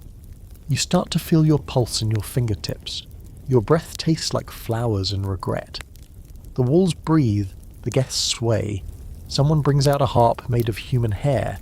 Probably not real, but who knows anymore? You lose track of time. You think you dance, or maybe you just fall over in an elegant way. At one point you hear someone whispering in your ear, except no one's actually there. A woman laughs from somewhere inside your skull. You remember staring at a bowl of olives for 20 minutes because they were telling you secrets about your childhood. You eat one. You immediately regret it. And then it all fades. The night ends not with a bang but a soft, exhausted exhale. The guests collapse onto couches. The slaves clear away the wreckage. The doves are long gone. The host has fallen asleep with a grape in his mouth. You stumble outside into the night, skin buzzing, teeth numb, spirit rattled in the best and worst ways. The stars above Rome look close enough to pluck, and the moon's doing that thing where it feels like it's following you, personally, because it knows what you did. Tomorrow you'll leave the feast behind. You'll enter a quieter temple, one devoted to sleep, dreams, and the strange overlap between rest and revelation. You wake up to silence. Not just quiet, actual silence. No cartwheels clattering. No vendors screaming about olives. No flute players squeezing their best existential crisis into a single note. For the first time in days, weeks, your ears don't feel like they're being pelted by civilization. You're lying in a room that smells of crushed lavender, burnt cedar, and warm stone. The light filtering in is soft and golden, and the sounds outside are hushed, muted, like the whole city agreed to whisper until you felt better. You sit up slowly, no jitters, no hallucinations, no weird celestial messages from your olives, just a lingering heaviness in your chest, like your soul hasn't caught up to your body yet. You've arrived at the Temple of Somnus, the Roman god of sleep. It's not as grand as some of the other temples. No gold-laced altars, no eternal flame, no dramatic priests waving incense in your face like they're trying to exorcise your thoughts. Just a smooth, domed space carved into the hillside where people come not to worship but to surrender. This is where Romans go when nothing else works, when medicine fails, when the oracles stop making sense, when the mind refuses to stop spinning and the soul is screaming for stillness. They come here to sleep, not just nap, but to dream with purpose. You walk through the entrance barefoot. Everyone does. The floor is cool, smooth stone worn by countless quiet footsteps. You're greeted by a soft-eyed priestess in a plain robe who says nothing, just gestures for you to follow. You're led to a small chamber lit by a flickering oil lamp. A bed of woven reeds and soft cloth waits in the centre, surrounded by jars of herbs and a basin of clean water. You lie down. Here's where it gets interesting. This isn't just some public rest stop. It's part of a practice called incubation, a form of dream healing used in both Greek and Roman cultures, but especially tied to temples of sleep and prophecy. You're not just here to rest, you're here to be healed, or to receive answers, or maybe just to finally hear your own thoughts in a city that never shuts up. The air is thick with something sweet, not cloying, subtle. You recognise lavender, definitely. Maybe valerian root, possibly poppy. The priestess waves a bundle of herbs near your face, and the smoke curls into your nose like a lullaby. Your limbs go heavy, your heart slows, your breath deepens, and then you're under. You dream. You're not sure where the dream begins, but suddenly you're floating above a vast field, golden wheat stretching to the horizon. The sky pulses. A giant dog walks beside you, head the size of a wine barrel, eyes like moons. It speaks in your mother's voice, but the words are not hers. They're Latin but slippery. You don't understand them, and yet you do. You see faces, ones you know, and ones you've never seen but recognise anyway. A man with bird wings for arms, a woman crying black tears into a silver bowl, a child handing you a fig that melts in your hand. It all makes sense, until it doesn't. Then you wake up. You're back in the temple chamber. The oil lamp is still flickering. The priestess is still there, writing something on a wax tablet. She glances at you and nods. Somnus visited, she says simply. You'll feel it later. This is normal here. Dream visits, prophetic messages. Strange symbolic wisdom that might be healing, or might just be your brain finally sorting through the last 2 weeks of temple smoke and bull blood. No one questions it. And honestly, neither do you. This isn't a wild trip, it's a descent, a gentle sinking into yourself, a conversation with something older than memory. Romans believed dreams could be divine, that gods used them to speak without speaking. That sleep was a liminal space, 1 foot in the world, 1 foot in the cosmos. Of course, scholars debate this. Some say dream temples were just early spas, that the herbs and sleep aids were purely medicinal, and the rest was theatre. Others believe incubation had real psychological power, possibly even early cognitive therapy. That the combination of ritual, expectation, and carefully curated environment created a fertile space for breakthroughs. You stand up slowly. You feel lighter. Not euphoric. Not high. Just cleared out. Like someone opened a window inside your skull and let the chaos air out. You splash your face with water from the basin, and it feels holy, even if it's just river water filtered through superstition. On your way out, you pass a row of sleeping chambers. Some are filled with others, snoring gently, dreaming loudly. One murmurs about a snake that speaks in riddles. Another mumbles the name of someone who probably died a long time ago. It's not creepy. It's beautiful. Everyone is healing in their own strange way. You thank the priestess. She says nothing, just hands you a small pouch of herbs to burn before sleep. Only if your dreams forget their way, she says. Outside, the city returns. The noise, the smell, the clatter of everyday life. But something's shifted. You're no longer just wandering through Rome. You're moving with it, like a fish that finally figured out the current. You pass a young man in a tunic too clean to be honest, selling tiny jars of sleep wine. You ask what's in it. He smirks. Poppy, chamomile, maybe a splash of something from Crete. Depends on the dream you want. You almost buy one. But no, you're good. For now. There's a quiet clarity in you. A stillness that makes the city's chaos feel manageable. Like you've been given armour made of rest. Tomorrow you'll wake in a different mood, because sleep is nice. But what happens when the dreams turn fevered? You'll visit a theatre, a very specific kind.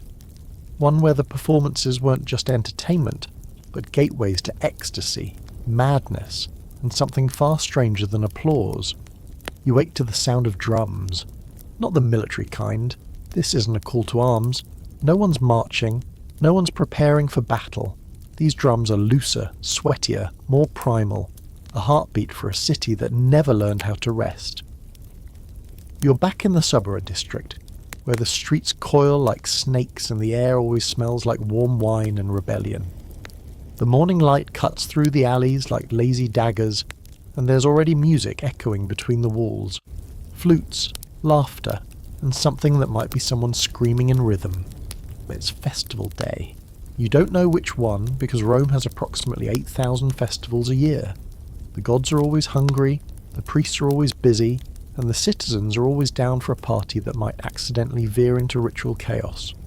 But today feels different. There's an energy in the air that isn't just about revelry. It's thicker, charged. You follow the music until you find it. The makeshift stage, the crowd pressing close, and the unmistakable scent of overripe grapes and cheap perfume. You're at a satyr play, not a satire, a satyr play, named after those half-goat, half-man forest creatures with permanently questionable behaviour and absolutely no sense of personal space. This kind of performance isn't for the polite, the sober, or the faint of heart. It's loud, raunchy, ecstatic, and packed with symbols you're almost positive the city censors didn't quite understand. The crowd is already drunk, not wine drunk, something else. Their eyes are too wide, their laughter too loose. You smell it on them. Herbs, smoke, something brewed in secret and passed from hand to hand like a sacred dare. One woman near you is chewing something green and stringy, her pupils expanding like she's gazing directly into Jupiter's voicemail. You inch closer to the front. The actors burst onto the stage, half naked, masked and painted in wild colours. One wears horns, another has a phallus large enough to be considered its own character. The lead shrieks a line from Euripides, and then immediately breaks into a dance that's equal parts erotic and epileptic. The crowd howls. This isn't just theatre, this is possession. And suddenly, you realise the line between performer and audience is evaporating. People in the crowd begin mimicking the actors. Some dance, others crawl. A few just stand there, swaying, eyes closed, whispering things to gods that don't belong to temples anymore. The satyr play was originally designed as comic relief, a wild, lewd afterthought to the tragic trilogy of a Greek festival. But in Rome, it became something else, a release valve, a ritual in its own right, especially during certain festivals, like Bacchanalia or Lupercalia, where the normal rules of behaviour were set on fire and then danced on. You notice something else. The wine here is not just wine, it never is. Someone hands you a cup and you recognise that floral, earthy, vaguely forbidden smell. Infused wine, possibly poppy, maybe hash, definitely something with teeth. You sip it cautiously, your mouth goes dry, your skin wakes up. Now the play turns. The actors aren't joking anymore, or maybe they are, but the humour's gone dark. They're acting out a myth, Orpheus maybe, or Dionysus himself. Only the lines don't feel rehearsed. They feel summoned. The goat-masked man kneels, screams something unintelligible, and tears at his own costume like he's molting. Someone in the crowd gasps. Someone else starts crying. You're breathing faster now. And then the chorus comes in. Not actors, not trained singers, just people, possessed people, joining the song. The beat is hypnotic. Simple. A single drum struck in time with your heartbeat. The chant. A name. Over and over. You don't recognise it. It's old. Maybe older than Latin. Your thoughts begin to slide sideways. This isn't a performance anymore. This is ceremony. This is what happens when a culture takes theatre, shaves off the plot, injects it with drugs, and lets it mutate into a collective fever dream. Scholars have debated whether substances were involved in these plays. Most official texts are quiet on the matter, but then again, most official texts are lies dressed up as scrolls. What we do know is that the festivals often involved intoxication, that Dionysian rites encouraged altered states, that masks were used not just to conceal identity, but to invite transformation, and that these plays were the front-facing layer of something deeper, older, and much less regulated. The actors now move as if underwater, their bodies curving through space like smoke. The painted phalluses swing with grotesque grace. One performer is on all fours, growling. Another climbs a pole like he's escaping gravity. The music builds, then crashes, then vanishes in a sudden breathless silence. You don't remember sitting down, but now you're on the ground, cross-legged, wine cup empty, heart racing. Someone beside you is staring at the stage, tears cutting lines through the powder on their cheeks. The spell is breaking, but slowly. This wasn't entertainment. This was an emotional exorcism. A purging. The satyr play as psychoactive ritual, blending myth, movement, and mind-altering substances into one communal meltdown. And the Romans, you're realizing, needed this. In a world packed with rules, ranks, and repression, these moments of socially sanctioned madness were more than fun. They were essential. And then, laughter. The kind that bursts out too fast and too loud because no one knows what else to do. The actors bow. The crowd erupts. People stagger away, sobered not by time but by the sudden return of reality. Someone offers you another cup. You decline. You want to hold on to this moment as it is, untouched. You leave the square quietly, ears still ringing with chants you don't understand. The streets are still humming with the aftershock. You pass a boy painting his face with ash. A girl holding a laurel wreath like it bit her. A man trying to climb a statue of Pan and convince it to come to dinner. You're smiling. You feel cracked open, in a good way. And tomorrow? You'll find a bathhouse. Not just for cleaning up, but for steaming, soaking, and slipping into a new kind of high. One built on herbs, whispers, and philosophical spirals that start in hot water and end somewhere near the stars. By the time the sun rises the next morning, your entire body feels like it's been rolled down a hill made of symbols. Your calves ache from dancing, if that's what it was, and your throat's dry from chanting things you can't remember in languages you don't speak. And while yesterday's descent into mythological madness was spiritually enlightening in a "please never let my ancestors see that" kind of way, today your soul and your feet demand a gentler approach. So you do what any Roman would do when the body needs a reset, the mind needs a rinse, and the spirit is one bad trip away from quitting entirely. You go to the Thermae. The bathhouses of Rome aren't just buildings, they're organisms. Living, breathing social hubs where every class, every age, every profession comes to sweat, soak, and occasionally spiral into philosophical tangents with a stranger whose only clothing is confidence and a bit of olive oil. And today, the particular bathhouse you stumble toward, Thermae of Agrippa, is legendary not just for its mosaics and marble, but for something less advertised: the herbs. You pay your entrance fee to a man who clearly doesn't care if you're a senator or a sentient puddle of fatigue. Inside, the world changes. The air is heavy with steam, perfumed with sage, eucalyptus and bay leaf. Every breath feels like a tea you forgot you were drinking. The noise of the outside world dulls to a low, liquid murmur. You're handed a strigil and a small jar of oil, fragranced with frankincense, myrrh, and, you swear, something that smells suspiciously like cannabis. You strip down, everyone does, and shuffle into the tepidarium, the warm room. Not hot, just perfect. A body temperature cocoon. Men and women recline on heated stone benches, some dozing, some whispering, one guy staring at a mosaic of Neptune like he's solving a murder. A servant offers you a drink. You accept without asking what it is. It's warm, earthy, and faintly bitter. Mulled wine? No, not quite.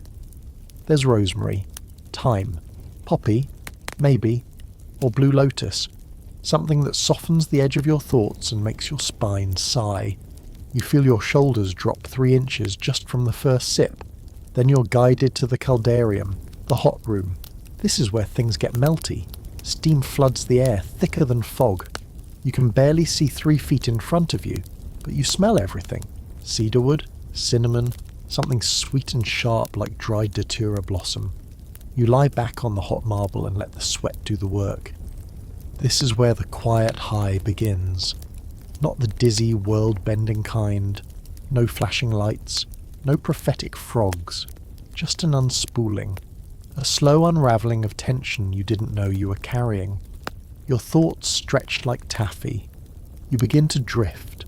Conversations echo in the steam, soft, strange, poetic. 2 men beside you are debating fate. One insists that everything is written in the stars. The other argues that only fools believe in destiny when Rome exists. Their voices dance around your ears like smoke trails. Somewhere deeper in the mist, someone starts humming a hymn to Somnus. Or maybe it's just a lullaby. Here's a thing modern scholars rarely talk about. Roman bathhouses weren't just for hygiene or networking. They were low-key spiritual zones, healing centres, sensory playgrounds, especially when infused with the right herbs, oils and atmosphere. Many bathhouse workers were unofficial therapists, healers who'd learned how to grind poppy into oil for muscle pain, or mix crushed bay with vinegar for fever dreams. And yes, there were also quiet rituals, meditative routines passed between bathers like secret recipes. Inhale rosemary steam to clear the lungs. Rub cannabis-infused salve into sore joints. Drink wine steeped with saffron and clove to relax the animal in the belly, whatever that means. You're led to the laconicum, the dry heat room, where the temperature hits like a judgment. Here, your thoughts get crisp. There's no steam to blur them, no sense to confuse them, just dry, intense heat, and the creaking of your bones as you settle in. This is where some people trip, not wildly, but subtly. The sensory deprivation, combined with the herbs and the heat, can send your mind wandering into strange corners. You stare at the ceiling. The patterns in the stone begin to shift. You swear one of them is a lion, or maybe a gladiator, or maybe the face of that boy who cried about time during the banquet 2 nights ago. Time is irrelevant here. You are soup. Sentient soup. Eventually you're cooled off in the frigidarium, the cold plunge pool. It shocks you back into your skin. Your lungs seize. Your brain screams. Then, peace. Crystal clarity. Like your soul just slapped you in the face to say, wake up. You float for a while, literally and figuratively. The high is clean. No fog. No guilt. Just the glow of being fully present in a body that no longer feels like a storage container for regrets. Afterward you recline in the apoditerium, the changing room, sipping honey water and watching people chat like old friends, even if they met 15 minutes ago. That's the real magic of the baths. The levelling. Everyone's naked. Everyone's a little softened. Everyone's dreaming together in this half-real herb-scented haze. There's a fringe theory that the bathhouses were Rome's unofficial therapy centres, that the combination of warmth, openness, and gentle intoxication allowed people to confess, to cry, to heal without judgment. No toga, no mask, just skin, steam, and silence. As you leave, wrapped in a light tunic, your hair still damp, your skin singing, you realise you don't even remember how your body felt before this. Rome has shown you madness, yes, but here, in the bathhouse, it's shown you peace. Tomorrow, you'll explore a different kind of potion, not for clarity or cleansing, but for desire. Because in Rome, aphrodisiacs weren't just myths. They were trade goods, power moves, love spells disguised as seasoning, and they didn't always work the way you'd hope. You're starting to realise something about ancient Rome. No one here is subtle. If there's a way to do something loudly, dramatically, and possibly naked, they're going to do it. And nowhere is that more true than in matters of lust. Because while the empire was obsessed with power, gods, conquest, and public baths where everyone stared at each other's everything, it was equally obsessed with another domain, pleasure. Not just enjoying it, but engineering it.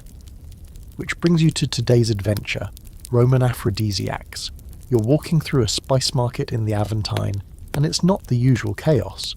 Today it smells particularly untrustworthy. Too much clove, too much musk, and way too many vendors with the look. The one that says, hey, I've got something behind the counter that might make your next night more interesting, or more fatal. It's fine. That's the gamble. You stop at a stall where a woman with perfectly arched brows is grinding something into a powder with a pestle that looks older than sin. Her jars are unlabelled, which is a red flag, or a red carpet depending on your goals. You ask what she's selling. Love, she says. Of course she does. She shows you a small pouch filled with what looks like ground root and dried petals. You lean in. It smells like licorice, pepper, and the kind of flower that only blooms during a blood moon. She tells you it's Satyrian, supposedly named after the satyrs, because it turns men into animals. There's a wink that's either charming or ominous. You ask what's in it. She laughs and says, better not to know, you'll think too much. Classic aphrodisiac vendor logic. You take a small pouch and slip it into your bag. She adds, don't use too much, or on the wrong person. Things go sideways. That feels important. Here's the thing. Aphrodisiacs in ancient Rome weren't just herbs and hopeful promises. They were part of a sprawling belief system about how the body worked. Heat, moisture, balance, all those humours again. The right mix could excite desire. The wrong one could ruin a marriage, or worse. Recipes were passed like magic spells. Anise seed, rocket leaves, fennel, saffron, asafoetida, which smells like demon breath but apparently gets the job done. And the more exotic, the better. Snake blood, sea urchin innards, a specific beetle that made your face tingle and your groin regret everything. Some of these had actual biochemical effects. Some were placebo. Some were just incredibly spicy and gave you the illusion of passion by nearly setting your mouth on fire. But all of them were taken very seriously. You wander through the forum now, sniffing and observing. Everyone's selling some version of the same thing. Little candies made with pine resin, syrup spiked with honey and powdered date pits, even amulets, because if the herbs don't work, maybe a bronze medallion shaped like a fertility god will. You spot a man shouting about oysters. You already know where that one's going. Of course, Rome had its skeptics. Some philosophers rolled their eyes at the whole business. If you need a potion to get excited, they wrote, you should probably be reading better poetry or spending less time with your cousins. But even they couldn't resist the market power of selling a dream in a jar. You stop by a small popina, a tavern known for its side business in performance enhancers. The owner greets you with a grin and offers you a drink called Venus's Whisper. It's cloudy, golden, and smells like nutmeg and shame. You ask what's in it. Cantharides, he says casually. You choke. This is where things get dicey. Cantharides, also known as Spanish fly, is made from crushed blister beetles. Yes, blister beetles. It irritates the urinary tract, causing swelling and a burning sensation, which the ancients interpreted as arousal. In small doses, it might give you a tingle. In large doses, it shuts down your kidneys and kills you. And yet it was wildly popular in certain Roman circles. Because of course it was. You decline the drink and opt for a glass of wine with cardamom and a sprig of mint instead. Much safer. Slightly less likely to kill your libido and your liver. The guy at the next table is already sweating through his tunic. He smiles at you with pupils the size of olives and says, I can feel Venus crawling up my spine. You nod politely and inch your seat a little further away. There's also a lesser-known but fascinating detail buried in some Roman texts. Aphrodisiacs weren't just about desire, they were about control. A love potion wasn't always used to spark romance. It was often used to bind someone, to make them compliant, to secure loyalty or revenge. There's a haunting account of a noble woman slipping herbs into her husband's wine to keep him docile. He died. She claimed it was for love. No one believed her. That's where aphrodisiacs become poison. The line is razor thin. You finish your wine and step outside into the cooling air. The sky has that golden orange hue that makes everything feel like it's part of a painting. You feel warm, not just from the drink, from the sheer weight of Rome's obsession with desire. This isn't just about lust. It's about power, performance, and illusion. Rome used love the way it used religion and law as a tool, as leverage, as theatre. People bought these potions because they wanted results, sure, but also because they wanted hope, and sometimes the promise was worth more than the effect. You reach into your bag and pull out the packet of Satyrion. It hums in your palm like it's daring you to try. You pocket it again, maybe later, or maybe never. Because in this city, even love is a high with side effects. Tomorrow you'll dive into something weirder. Not pleasure, not prophecy, but transformation. You'll follow the trail of a Roman man who took the wrong substance, or maybe the right one, and woke up not entirely human. You wake up with your nose in a chicken's feathers. This is not a metaphor. There is a literal chicken on your chest staring at you like it knows exactly how far you've fallen. You sit up slowly, brushing bird fluff from your tunic, and look around. You're in someone's courtyard. Not a fancy villa. More like the back end of a public house, with clay pots stacked against a wall and laundry flapping in the breeze like ghosts that gave up. You have no memory of how you got here, but honestly at this point in your Roman adventure that's less a crisis and more a Tuesday. Your head is buzzing, not painfully but weirdly, like your dreams were trying to sneak something into your consciousness while you weren't looking. You remember flashes, a man with donkey ears, a potion in a silver cup, a scream that might have come from your own mouth, and above all a single echoing word, metamorphosis. You shake it off and wander back toward the main road, your sandals squelching in something you really hope is just spilled wine. But that word follows you, and so does a story. You ask around. A merchant selling fried dormice tells you to find a bookseller near the Circus Maximus. The bookseller, a skinny man with suspiciously long fingernails, slides a scroll into your hand and whispers, Lucius, that's the one. You unroll it. It's a tale you know, or thought you did. The Golden Ass by Apuleius. A story that starts with curiosity, dips into desire, and ends in transformation. Literally. Lucius, the main character, is a Roman citizen who dabbles in magic and accidentally turns himself into a donkey. Not a metaphorical donkey, a full-blown, braying, hoof-stomping beast of burden. And not for 5 minutes either. The poor guy stays like that for chapters. You sit down on a warm stone wall and start reading. It begins innocently enough. Lucius is travelling through Thessaly, the land of witches and questionable hospitality. He becomes obsessed with magic, specifically with transformation spells. At first, it's just curiosity, then lust. He wants to watch someone change shape, then he wants to try it himself. A slave girl offers him the chance.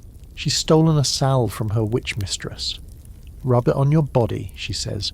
"You'll turn into a bird." Lucius doesn't hesitate. He rubs it all over. But he doesn't become a bird. He becomes a donkey.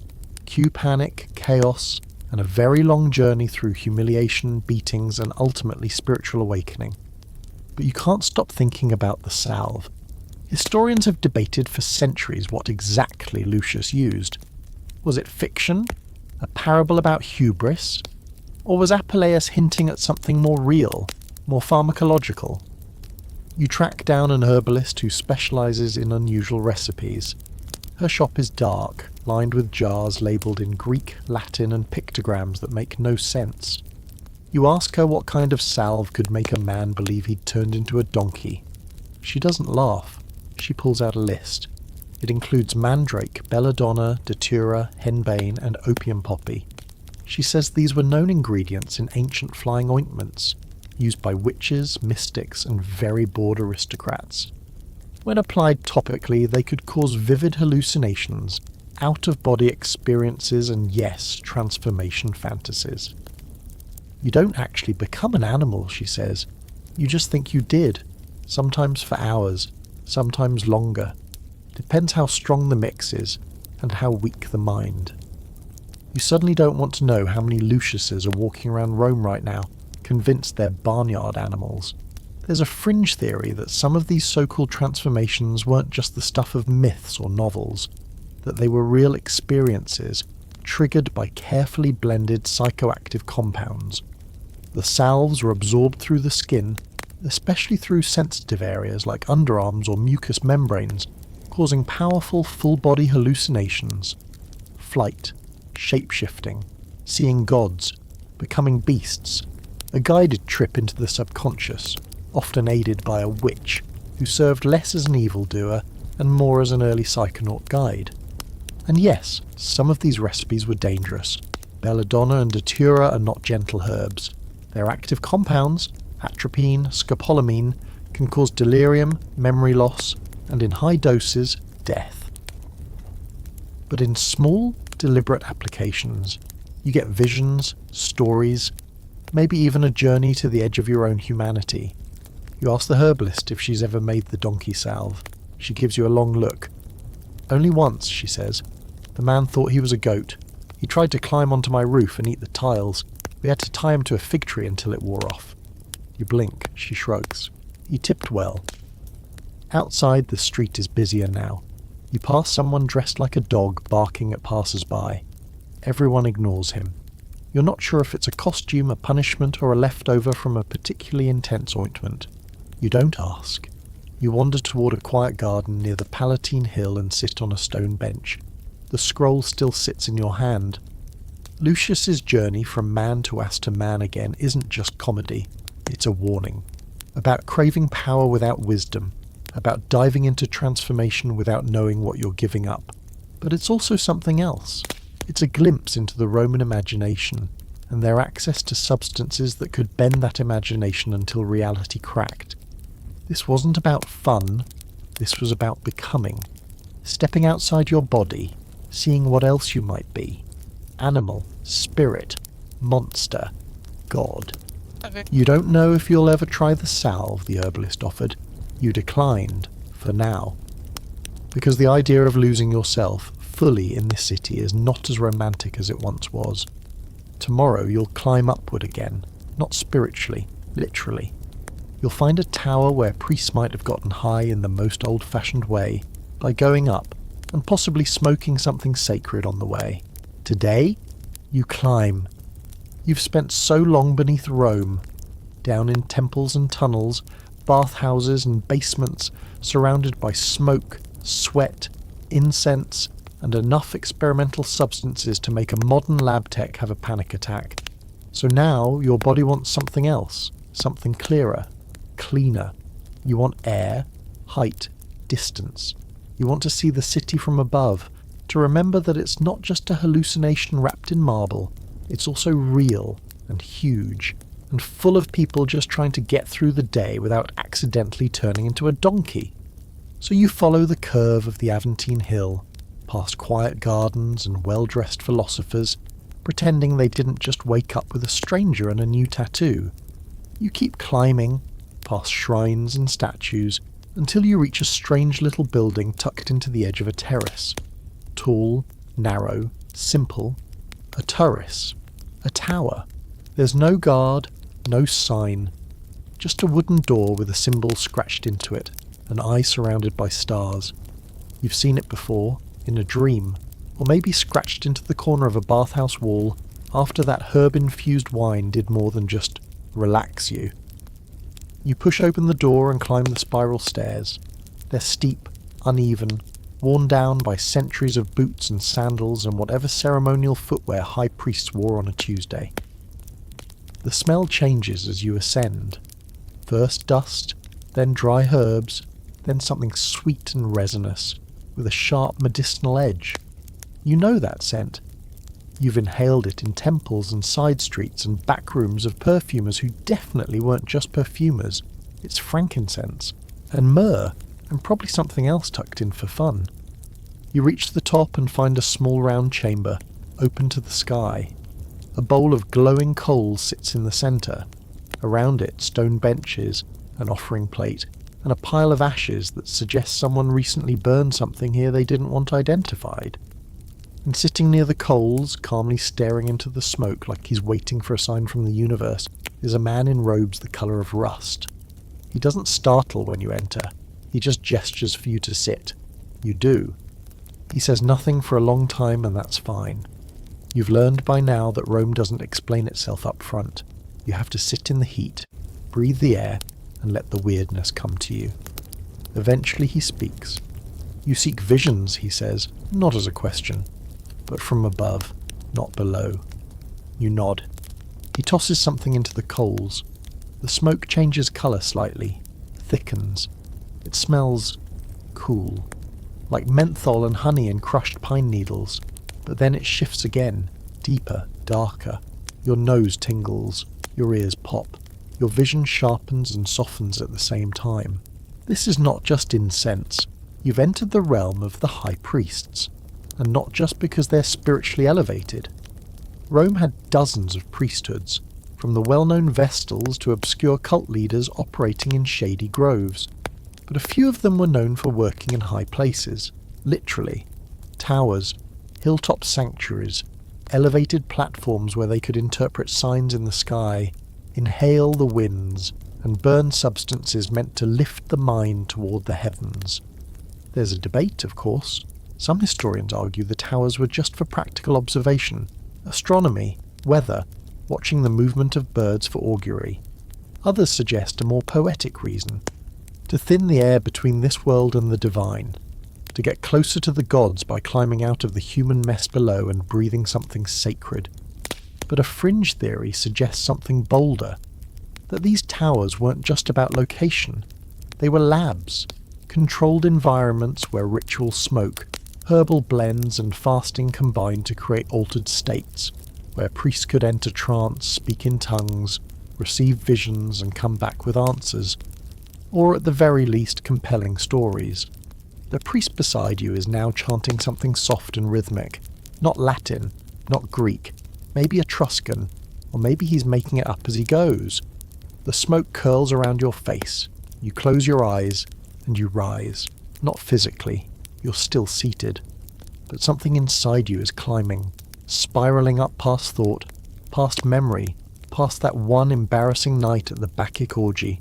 You feel light, detached. The city below you fades. Your body feels like clay left out in the sun, cracked, dry, full of potential. You see lights, shapes. One of them looks like a goddess with a lion's head and peacock feathers for arms. She winks. You feel judged and adored. The priest's chant grows louder. You hear voices in the smoke. They speak in questions. Not words, not phrases, just questions. You feel them like drum beats in your chest. What are you becoming? What are you forgetting? What are you holding that no longer fits? You don't answer. You can't. You just feel. Then suddenly silence. The smoke thins. The air cools. You're back in the tower, seated on the stone bench, your hands trembling slightly. The priest gives you a cup of cold water and says, "You didn't leave your body. You just looked at it from a better angle." You don't argue. You ask what he burned. He shrugs. Frankincense, myrrh, juniper, a pinch of hashish, and something from the east they call skyroot. It opens the eyes behind the eyes. Of course it does.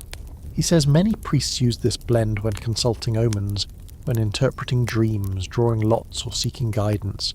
It calmed the body, opened the senses, sometimes even pulled visions from the smoke itself. Was it divine? Was it chemical? He shrugs again. Yes. You leave the tower at dusk. The city stretches below you like a breathing tapestry. For the first time you see it fully. The domes, the shadows, the streets like arteries. It doesn't look chaotic now. It looks intentional, like a body with a soul, maybe sick, maybe brilliant, but alive. You descend slowly. Each step feels like re-entry. Rome, you realise, doesn't just get high to escape. It gets high to see, to understand, to step outside itself just long enough to remember what it is, or could be. Tomorrow you'll go underground. Not into temples or cellars, but into Rome's quiet rave. The cults in the catacombs. The places where people weren't just hiding, they were partying. Rome's sun doesn't just shine, it interrogates. It hangs in the sky like a suspicious senator, scanning the streets, the rooftops, the lives of its citizens, always too bright and too hot and never quite where you want it to be. So when today starts with the full heat of noon pressing against your neck like an overly familiar uncle, you know it's time to descend. Not into a bathhouse, not into a shrine. This time you're going deep, into the guts of the empire, into the underground networks where Rome's weirdest parties and wildest faiths mingled under the radar. You're going into the catacombs. It starts with a small door, just a wooden slab set into the side of a hill, guarded by nothing but a chipped mosaic of a fish. The symbol's a little wink, a code among the early Christians and other sects who needed to gather without Rome noticing. You duck inside and instantly feel the temperature drop. The air gets cool, damp, and old in that way you can taste in your teeth. A torch flickers to life in your hand, lit by a girl in a wool shawl who appears from a corner without explanation. She gestures for you to follow. She doesn't speak. Or maybe you're just too deep into your own thoughts to notice. The stairwell spirals, the walls close in, and then you're in. The catacombs stretch out like a dream you can't fully wake from. Tunnels crisscross, niches carved into the stone walls, bones long since removed or hidden behind plaster, and deeper still, echoes, not sounds, not footsteps, just echoes of songs, of chanting, of drums. Because this wasn't just a graveyard, it was a venue. You turn a corner and step into a chamber no bigger than a bedroom, but it pulses. The floor vibrates faintly beneath your sandals.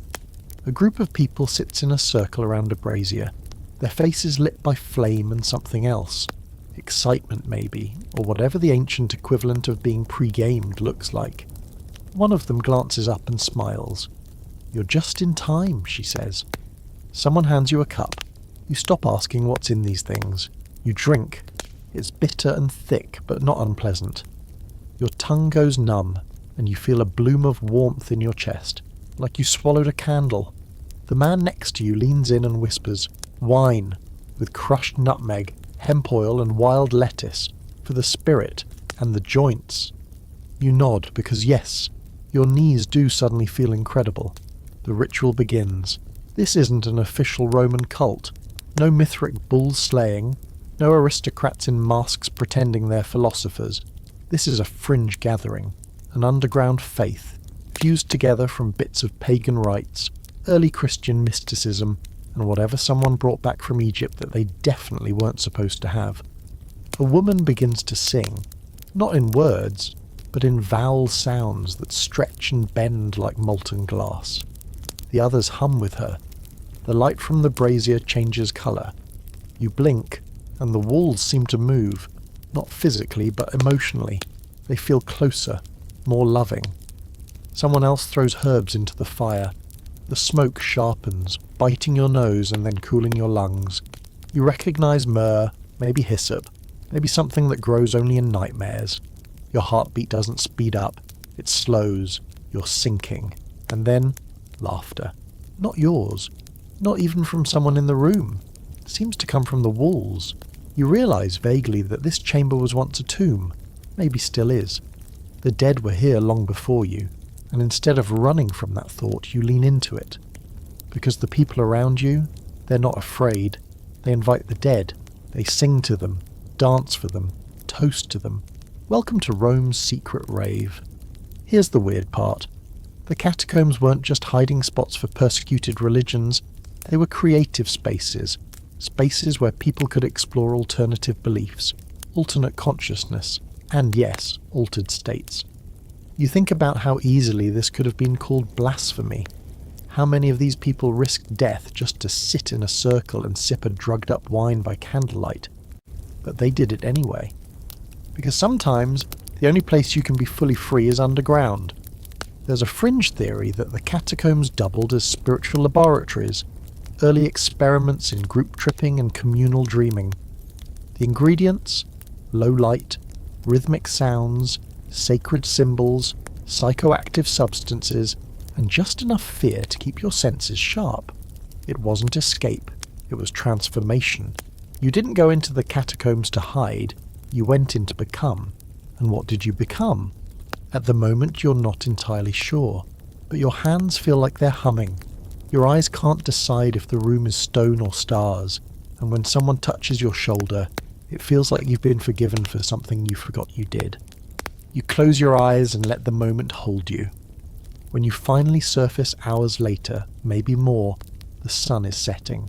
Rome is glowing gold and the streets buzz like bees. You feel taller, clearer, calmer. Your mind isn't racing, it's floating. The kind of high that doesn't shout but whispers. You pass a baker selling flatbread and a boy trying to juggle figs. Someone's goat is blocking traffic again. You smile, everything feels like a poem. And you wonder, how many of the world's greatest thinkers were born down there in the dark, stoned out of their minds and scribbling symbols into the wall with a bone? Tomorrow you'll find out what happens when that euphoria turns, when the empire gets too used to its drugs, when dependence replaces ecstasy, and the high becomes the problem. The next morning is not so kind. Not physically, your limbs are fine, surprisingly, but mentally. There's a hangover brewing, and it has nothing to do with wine or poppies or whatever was in that catacomb incense. It's the kind of hangover that sits behind your eyes, quiet and heavy, whispering this isn't sustainable, and maybe it's not. Maybe no empire this high can stay balanced on its own legs forever, because today you're not chasing the next buzz, you're watching Rome crash. The signs are everywhere, now that you're paying attention. At the edge of the forum, a man is slumped against a column, his toga half off, muttering to himself about flying. A week ago, you might have thought he was a prophet, or at least an artist. Now, he's one of many. The dreamy glow is fading. The high times are souring. Rome, in all its overindulgent glory, is hitting the part of the trip where the room starts spinning, and someone breaks a vase with their face. You pass a group of young patricians standing in an alley, arguing over whether to drink something called purple oil. It's got belladonna, turpentine, and fermented rose petals. One of them is already seeing double. Another is bleeding slightly from the nose and seems unconcerned. No one tells them to stop. Because here's the thing Rome never quite figured out. Once a culture starts using substances for vision, escape, stimulation, and pleasure all at once, there's a limit. And then there's the part after the limit, the part where things bend a little too far. You duck into a quieter district where physicians set up shop, and the contrast is jarring. On a shaded portico, you find a medicus boiling something in a pot that smells like boiled feet and wilted regret. He glances up and mutters, "Too many seeking cure for indulgence." You ask what he means. He waves at a group of patients in the corner, shaking hands, glassy eyes, rotting teeth. They drank the wrong wines, took the wrong powders, the poppy doesn't love everyone. You ask what he's treating them with. He shrugs. Mostly thyme, sometimes vinegar, sometimes prayer. The ancient Roman pharmacopoeia was vast, brilliant even. They had anti-inflammatories, sedatives, and wound salves that modern scientists still study. But when it came to overdose, they had fewer tools. The line between medicine and poison was whisper thin, especially with substances like opium and belladonna, which were revered as godsends and feared as devils, depending on who was mixing and who was swallowing. And for those who spiraled too far, there weren't rehabs, there weren't 12-step meetings in basilicas, there were just shadows, shame, and maybe a quiet room where your family hoped you'd sweat it out and survive. You talk to a retired soldier missing half his teeth, leaning against a wall with a cup of warm beer. He tells you how they used to dose up before battle.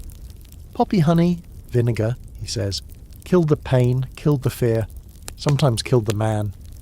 He laughs, but it's dry. Problem is, after the war, you want it again, not the fight, just the silence it gave you inside your head. And there it is. Rome's drug culture wasn't built just on pleasure. It was built on need. The need to sleep. The need to feel powerful. The need to be numb. The city was brilliant, yes. It was beautiful and mighty and more alive than any place you've ever walked through. But it was also exhausting. Everyone was chasing something, running from something, numbing something. You pass a woman wrapped in silk, whispering prayers into her palm before sipping from a tiny flask. She looks like nobility, but her eyes are vacant. You don't know if she's a seeker, an addict, or both. Probably both. You remember the Temple of Somnus and its sacred dreams. You remember the satyr play with its wild-eyed chorus. You remember the high priest on the tower, burning herbs and asking the stars for meaning. All of it felt transcendent, purposeful. But here, in the streets, in the aftermath, it feels different. Like the same tools that once opened minds are now just keeping people going. There's a fringe theory that the decline of Rome wasn't just about politics, corruption, or bad emperors. It was about energy. The spiritual kind. The psychological kind. The empire got tired. It tried to replace vision with stimulation, ceremony with repetition, ecstasy with escape. And in the process, the same substances that once opened doors started locking them. Even the intellectuals felt it. Seneca, one of Rome's great thinkers, once warned about the disease of endless indulgence. He wasn't talking about drugs specifically, but he might as well have been. Because indulgence doesn't always come in the form of wine or honey-drenched dormice. Sometimes it's needing more just to feel normal. Sound familiar? You duck into a shadowy side alley and sit on a stone step. The air smells like burnt herbs and human confusion. Above you, laundry flaps like a white flag. You realise you're not angry at the city, not disappointed even, just sobered. Rome got high, higher than anyone expected. It experimented, created, celebrated, hallucinated, innovated, and imagined itself into a kind of golden delirium. But now you're seeing what's left when the glitter fades, when the incense burns out, when the dreams stop making sense. You feel it in your bones, the come down, not yours, the empire's, and tomorrow? You'll visit one of the last places where magic still held court, where potions weren't just for escape, but for power, where people tried to control fate with mixtures made in moonlight. You'll walk into the lair of the Roman sorceress. It's twilight now, and Rome feels quieter than it should. Like the city's holding its breath, waiting for night to decide what kind of trouble it wants to be. You've seen the highs, you've seen the come down, but tonight you're stepping into the shadows between them. The places where potions don't just soothe or stimulate, they command. Where herbs don't heal, they bend. You're heading to the edge of Roman society, to visit someone even the gods side-eye, the sorceress. You start in the Suburra again, because of course you do. Every crooked alley here seems to lead to something illegal, whispered about, or holy. Often all three at once. You follow a trail of chalk symbols on the stones, stars, circles, one that looks like a fish caught mid-scream. You don't ask questions, you just keep walking. Eventually a child appears beside you. 8, maybe 9, eyes like burnt almonds. She doesn't speak, just gestures and walks ahead, bare feet slapping the stone. She leads you down a side stair into what looks like an abandoned wine cellar, but smells like a forest threw up. Damp earth, crushed herbs, something coppery and sharp. You step inside. The room is round, low-ceilinged, and lit by a dozen oil lamps hanging from blackened chains. They flicker nervously, casting shadows that don't seem to belong to anything you can see. And in the centre, working over a wide stone basin, is a woman in a robe that looks like it was stitched together from night itself. She glances up. "You're late," she says, "though you didn't make an appointment. You've met priestesses, healers, herbalists, but this is different. This is witchcraft. Roman society tolerated many things, orgies, cruelty, even a mild interest in goat gods. But sorcery? That was risky. The Lex Cornelia de Sicarius et Beneficius, Rome's law against poisoners and magicians, made sure of that. Still, that didn't stop people from seeking out women like this, especially when they needed results the gods weren't delivering. She doesn't ask what you want. She already knows. She gestures for you to sit and begins preparing something. Her hands move with purpose, grinding, mixing, chanting under her breath. You recognize some ingredients. Myrrh, mandrake root, maybe even crushed opium pods. But others? Not a clue. One powder glows faintly. Another sizzles when it hits the bowl. She adds a black liquid and stirs with what appears to be a carved femur. "This is a binding potion," she says, "used to twist the will of another, to make them see you, want you, fear you, or forget you." She smiles. It depends on what you whisper to it. You try to ask if it actually works, but the words die in your throat. She keeps working. "The Romans came to us for everything," she says. "Love, power, vengeance, even favour from the gods, when they didn't like the priest's answers." Her voice is calm, but it's the calm of someone who's seen people get exactly what they wanted, then regret it forever. You think about what you've seen in this city, all the ways people chase transformation, wine, smoke, dreams. But this is the purest form. Not altering yourself, but altering the world around you. That's what magic offers. Not insight, not comfort, just control. She places the mixture into a small clay vial and hands it to you. It's warm in your hand. The cork is sealed with wax stamped with a symbol you recognize from a temple wall. A serpent swallowing its own tail. "Do not drink it," she says. "Speak to it, sleep beside it. Bury it near what you desire, but never ever taste it." She leans closer, unless you're ready for what comes next. There's an open debate among historians about whether Roman sorcery was real. Of course, we know they used herbs with powerful effects. Mandrake, henbane, nightshade.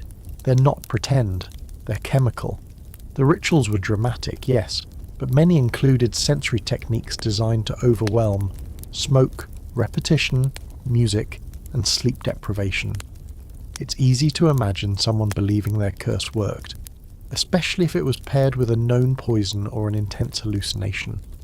But the real magic was belief. Rome feared its witches not because they controlled nature, but because they controlled narrative. They offered people the feeling of power when nothing else did. A poor woman could ruin a noble's sleep with the right mixture and a few whispered threats. A man could win back his lover, or think he did, with just a potion and some faith. You ask the sorceress how she learned all this. She shrugs. From my mother, and hers, we outlast emperors. You believe her? Before you go, she offers you a second vial. For forgetting, she says. More people ask for that than you'd think.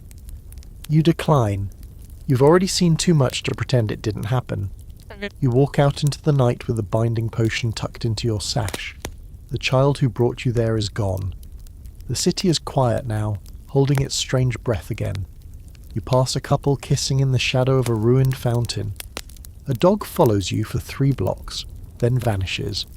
The moon is a perfect white scar in the sky.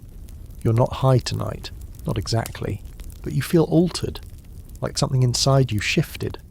The kind of magic that doesn't wear off. Tomorrow you'll visit the Imperial Palace, not to meet a ruler, but to examine what happened when the most powerful people in the world could indulge in any substance, without consequences. Spoiler, it did not go well. The Imperial Palace doesn't look like a place where people lose their minds, at least not from the outside. From the Palatine Hill, it sprawls out in tasteful marble, all columns and courtyards, a monument to restraint if you squint hard enough and ignore the fact that behind every elegantly carved pillar, there's probably a fresco of a swan seducing a woman. But that's the thing about power in Rome. It's always trying to look clean. Even when it's soaked in wine, perfume, and the blood of 15 conspirators. Today, you're not here for a tour of architecture. You're here to peek behind the drapes. Because if anyone in this empire got high, really high, it was the emperors. And not just to relax, not just to sleep or seek visions. No, when emperors indulged, it was epic, dangerous, and occasionally fatal. Because absolute power doesn't just corrupt, it also overdoses. You step through a shadowed archway and into a hallway that once led to the private quarters of Emperor Elagabalus. He was 17, wore more makeup than armour, and reportedly had a rotating dining room designed to simulate the movement of the stars while guests were pelted with rose petals until they suffocated. Yes, killed by flowers. That's the level we're dealing with. Elagabalus also threw feasts that lasted days. Food spiked with aphrodisiacs, wine laced with poppy and hashish, dancers drugged to the edge of ecstasy, and priests, real or hired, chanting while the emperor himself swam naked in fountains of scented oil. One guest reportedly saw Bacchus in the steam and tried to fight him. Lost. To a hallucination. And he wasn't the only one.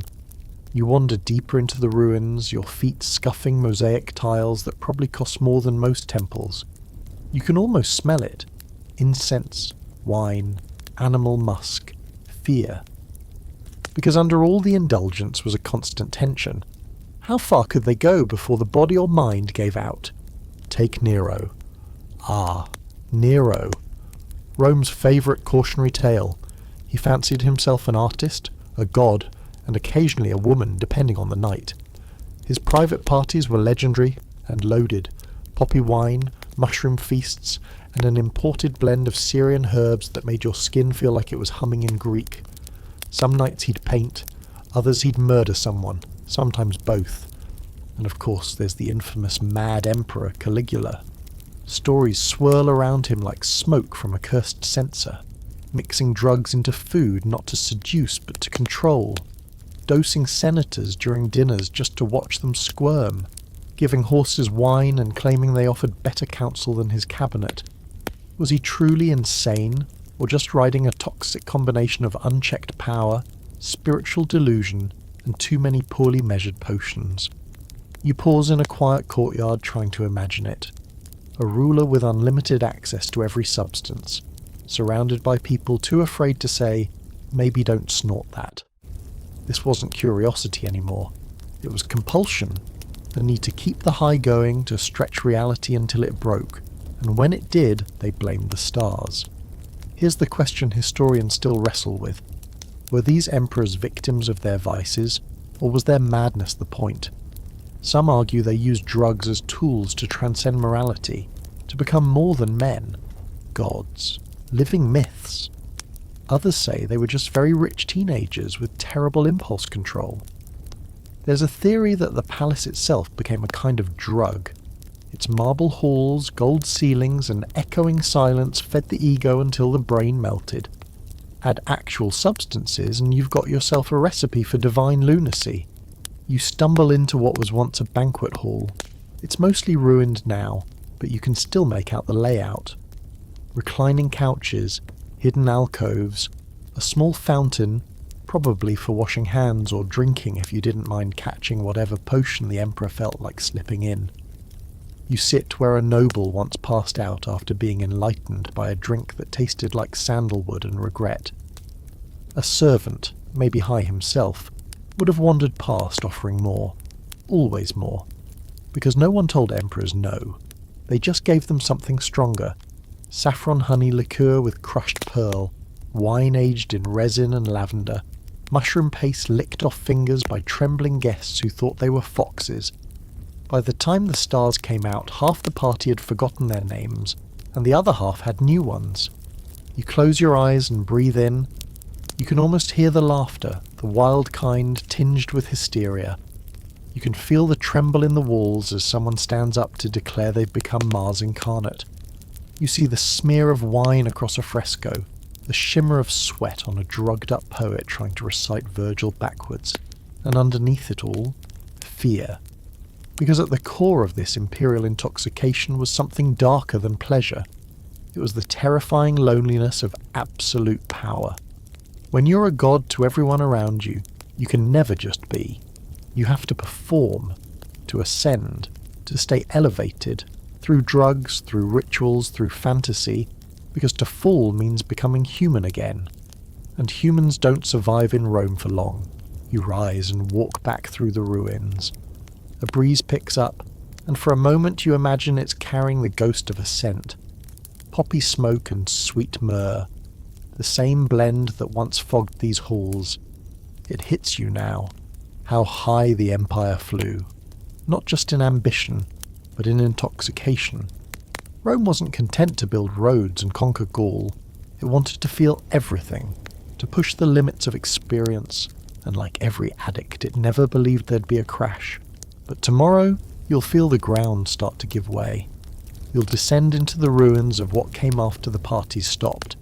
The last highs, the final visions, and the desperate dying breath of an empire that tried to stay stoned forever, and failed. The party's over. You can feel it in the stones. You walk through streets that once pulsed with drums and perfume, and now it's quieter. Not peaceful, empty. Rome still stands, yes, but it stands like a boxer who's taken one too many hits. It sways, it wheezes, it remembers how to throw a punch, but the crowd's gone, the music's stopped, and someone's sweeping rose petals off the marble with a broken broom. This is the come down, not a hangover, a reckoning. You pass a once bustling tavern. Its doors are shut. The paint is peeling. A clay sign hangs limp in the wind, depicting a wine jug surrounded by faded laurels. You press your hand against the door, it's cold, and keep moving. The faces in the crowd look different now, harsher. Fewer silk robes, more patched tunics. The laughter you hear is brittle. No one's dancing. You're walking through the late empire. Gone are the days of emperors swimming in narcotic oils and poets huffing myrrh under moonlight. Gone are the carefree festivals where priests handed out poppy wine like pamphlets. Instead, you're seeing the aftermath. The long grey slide into a Rome that still remembers ecstasy but can no longer afford it. You find a market stall where once precious herbs are sold in crumbling bundles. The vendor offers you dried fenugreek and stale opium seeds, but he's not smiling. He tells you it's hard to get the good stuff now, trade's disrupted, borders are chaos. Egypt's too busy bleeding, India's distant. The East? Too dangerous, he mutters. Too many gods, not enough ships. Even the drugs have supply chain issues. Rome's economy is shrinking, its grip on distant provinces slipping. The army's exhausted. Civil wars flicker like dying stars, and everyone's hoarding what they used to hand out like candy. The great dream of indulgence is dissolving into scarcity. The apothecaries are closing, the temples are quiet, even the bathhouses echo now. You meet a philosopher on a crumbling step. He offers you a piece of dried fruit dipped in vinegar and says, "The gods have left." You ask which gods. He shrugs. All of them. Yours, mine, doesn't matter. The people don't believe anymore. They want answers, not visions. You remember when people chased visions. In the temples, in towers, in underground catacombs. But now the people want food, walls, sleep without screaming. Visions have become a luxury. Delirium is dangerous when the world is burning. And yet, people still try. You head toward the edge of the city, toward the ruins of a shrine once dedicated to Dionysus, god of wine, madness, and joyous chaos. It's overgrown, half sunken into the earth, as if the ground itself wanted to forget what happened there. You find graffiti on one cracked column, a face with eyes closed, mouth open, and herbs painted like tears.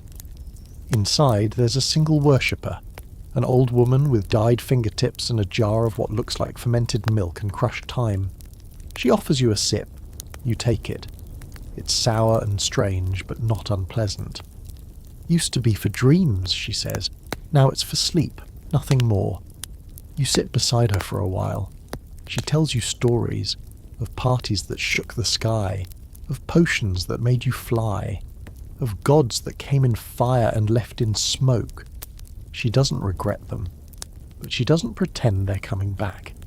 There's a theory among modern scholars that the final centuries of the Roman Empire saw a cultural contraction, a pulling inward. Where once the empire reached for the stars, literally and chemically, it now retreated into rigidity, rules, and fear. The rise of stricter religions, the tightening of social codes, and the collapse of trade routes all contributed, and with them, the great pharmacological playground of Rome shriveled into something quieter, sadder, and far more controlled. You walk through a crumbling villa where once, surely, someone boiled nightshade into dreams. Now it houses pigeons and 3 frightened children whose mother stares at you like you might steal their last crust of bread. You offer her the last of your wine. It's weak, barely enough to soften the edge of anything. But she nods in thanks. The streets are dustier now, less gold, more dirt. The fountains spit less water. You pass a statue of Bacchus with its head knocked off, replaced by a broken amphora. A cruel joke or a desperate repair, you're not sure. The worship of pleasure is gone, survival has taken its place. And yet, you smell something, faint, familiar. You follow your nose down an alley that opens into a cellar. Inside, a few people huddle around a brazier. They're drinking something thick and sweet. There's music, just a flute, and someone humming low. It's not a rave, not a ritual, but it's something. A fragment of the old world, a flicker of the high. You sit. You sip. The drink is clove-heavy and laced with honey. It might have opium in it. You hope it does. Someone passes you a bowl of herbs to sniff. You recognize lavender, thyme, and something that might be crushed blue lotus. You breathe deep. Your muscles loosen, and for a moment, just a moment, you see her again. The lion-faced goddess from the tower, watching, waiting. The people around you aren't rich. They aren't powerful, but they're trying to remember what it felt like to be elevated, to lose yourself, to feel the hum of something beyond exhaustion and fear. That's what lingers after an empire crashes. Not just rubble, but ritual, memory, the faint taste of euphoria on the back of the tongue. You leave quietly. The stars are brighter now. Rome is dimming, but some part of her is still glowing, still dreaming, still high, even if only in whispers. Tomorrow you'll follow those whispers to the last gasp of Roman intoxication, where monks, mystics, and madmen try to carry the torch. where the drugs don't disappear, they just change shape. By the time you rise the next morning, Rome feels unfamiliar. Not gone exactly, but transformed. The marble's still here, chipped and tired, the roads still run like veins through the hills, and the Tiber still sulks its way along the edge of memory. But the soul of the city? It's quieter now, dressed in burlap, wrapped in silence and prayer instead of perfume and silk. This isn't the Empire anymore. It's something else, something post-high. You make your way through narrow streets where churches are rising from the bones of temples. Once you saw men offering wine to Bacchus in an alley. Now it's incense and bread for a god from across the sea. People walk slower. They speak softer. The old gods are graffiti now, barely visible beneath the whitewash of new faith. But make no mistake, Rome's not done. It's just reinventing the trip. You follow a trail of whispers to a former villa, now a monastery. The garden's overgrown, wild with rosemary and feverfew. A cow stares at you like it knows something about your sins. You step inside and find monks moving silently through long halls, their sandals scuffing against the stone in a rhythm that's almost musical. You ask for the apothecary. They point you toward a small door with a carved cross and a tiny symbol beneath it. So faint you nearly miss it. A poppy. You smile. The monk inside is old, cloaked in a robe that looks like it could walk on its own. His hands are stained brown from decades of mixing, crushing, infusing. Around him are jars, rows and rows of them, stacked like a cathedral of forgotten dreams. He doesn't look up, he just says, "You're late." Apparently that's becoming a theme. This is where the last phase of Roman pharmacology lives. Not in feasts or orgies, not in temples or underground parties, but in books and bottles. The monasteries became time capsules, hoarding what they could before the light faded. Recipes, rituals, theories. They couldn't keep the empire alive, but they could keep its secrets. The monk hands you a tincture. It smells of vinegar and ash. For memory, he says, good and bad. You ask what's in it. He rattles off a list. Wormwood, sage, yarrow, a trace of poppy. Enough to open a door, not enough to fall through it. This is the shift, where once drugs were about transformation, becoming gods, beasts, fireflies in human skin, now they're tools, controlled, tempered. The monk doesn't seek madness, he seeks clarity, a little distance from pain, a little warmth when the cold sets in. You sit by his fire, sipping something herbal that makes your fingertips buzz. He tells you about old recipes passed down in coded script, how monks used to debate whether opium was demonic or divine. Some said it dulled the soul, others called it mercy. We are not made for constant suffering, he says. Even Christ was offered vinegar and myrrh. You think of that. A man on a cross handed a sedative. Even at the end, Rome couldn't resist the urge to drug its problems. There's a fringe theory that the Christian mystics of late antiquity were secretly pharmacologists, that their visions, burning bushes, speaking angels, stigmata bleeding like open poppies, were not just divine, but chemically assisted.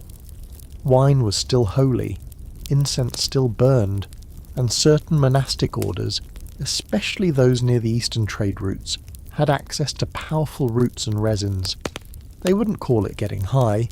They'd call it ecstasy, union with the divine, a moment outside the skin. You walk with the monk through his garden. He shows you plants like old friends, valerian for sleep, belladonna carefully measured for visions, rue for protection.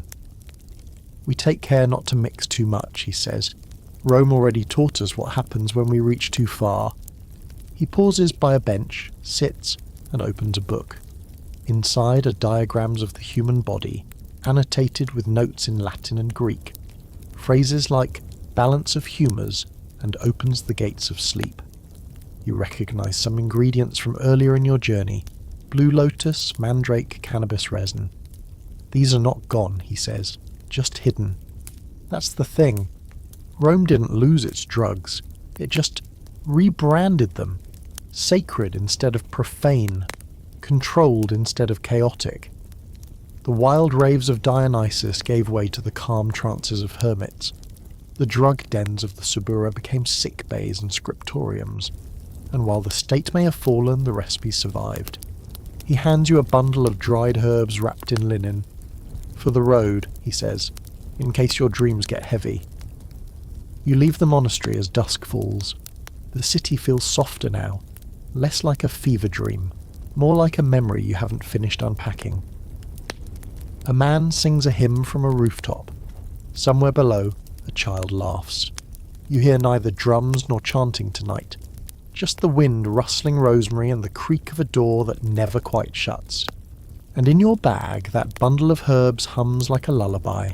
Not wild, not euphoric, but real.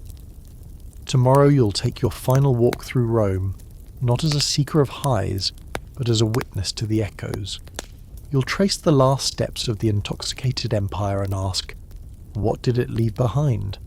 What survived the fall? And what's still floating in the air just waiting for someone to breathe it in? Morning comes gently, with a pale Roman sky that feels like the city's taking a deep breath after centuries of excess. It's quiet, and not in that eerie post-party silence you've felt before, but a calm that feels earned, like the kind that settles in once the last candles burn down, the guests have gone home, and someone's finally sweeping the marble floors without needing to impress anyone.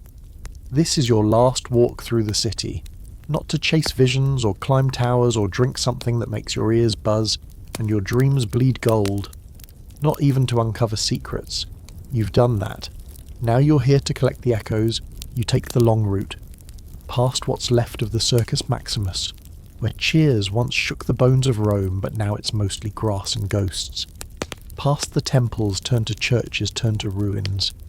You run your fingers along the scorched edge of a broken altar and wonder what prayers it absorbed, what powders were burned on its surface, what lips whispered invocations now lost to time, and if any of them worked.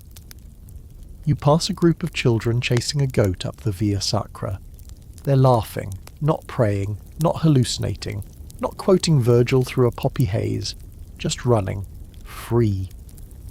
And somehow that feels like the highest thing you've seen all week. You end up in the Roman Forum, what used to be the heartbeat of everything.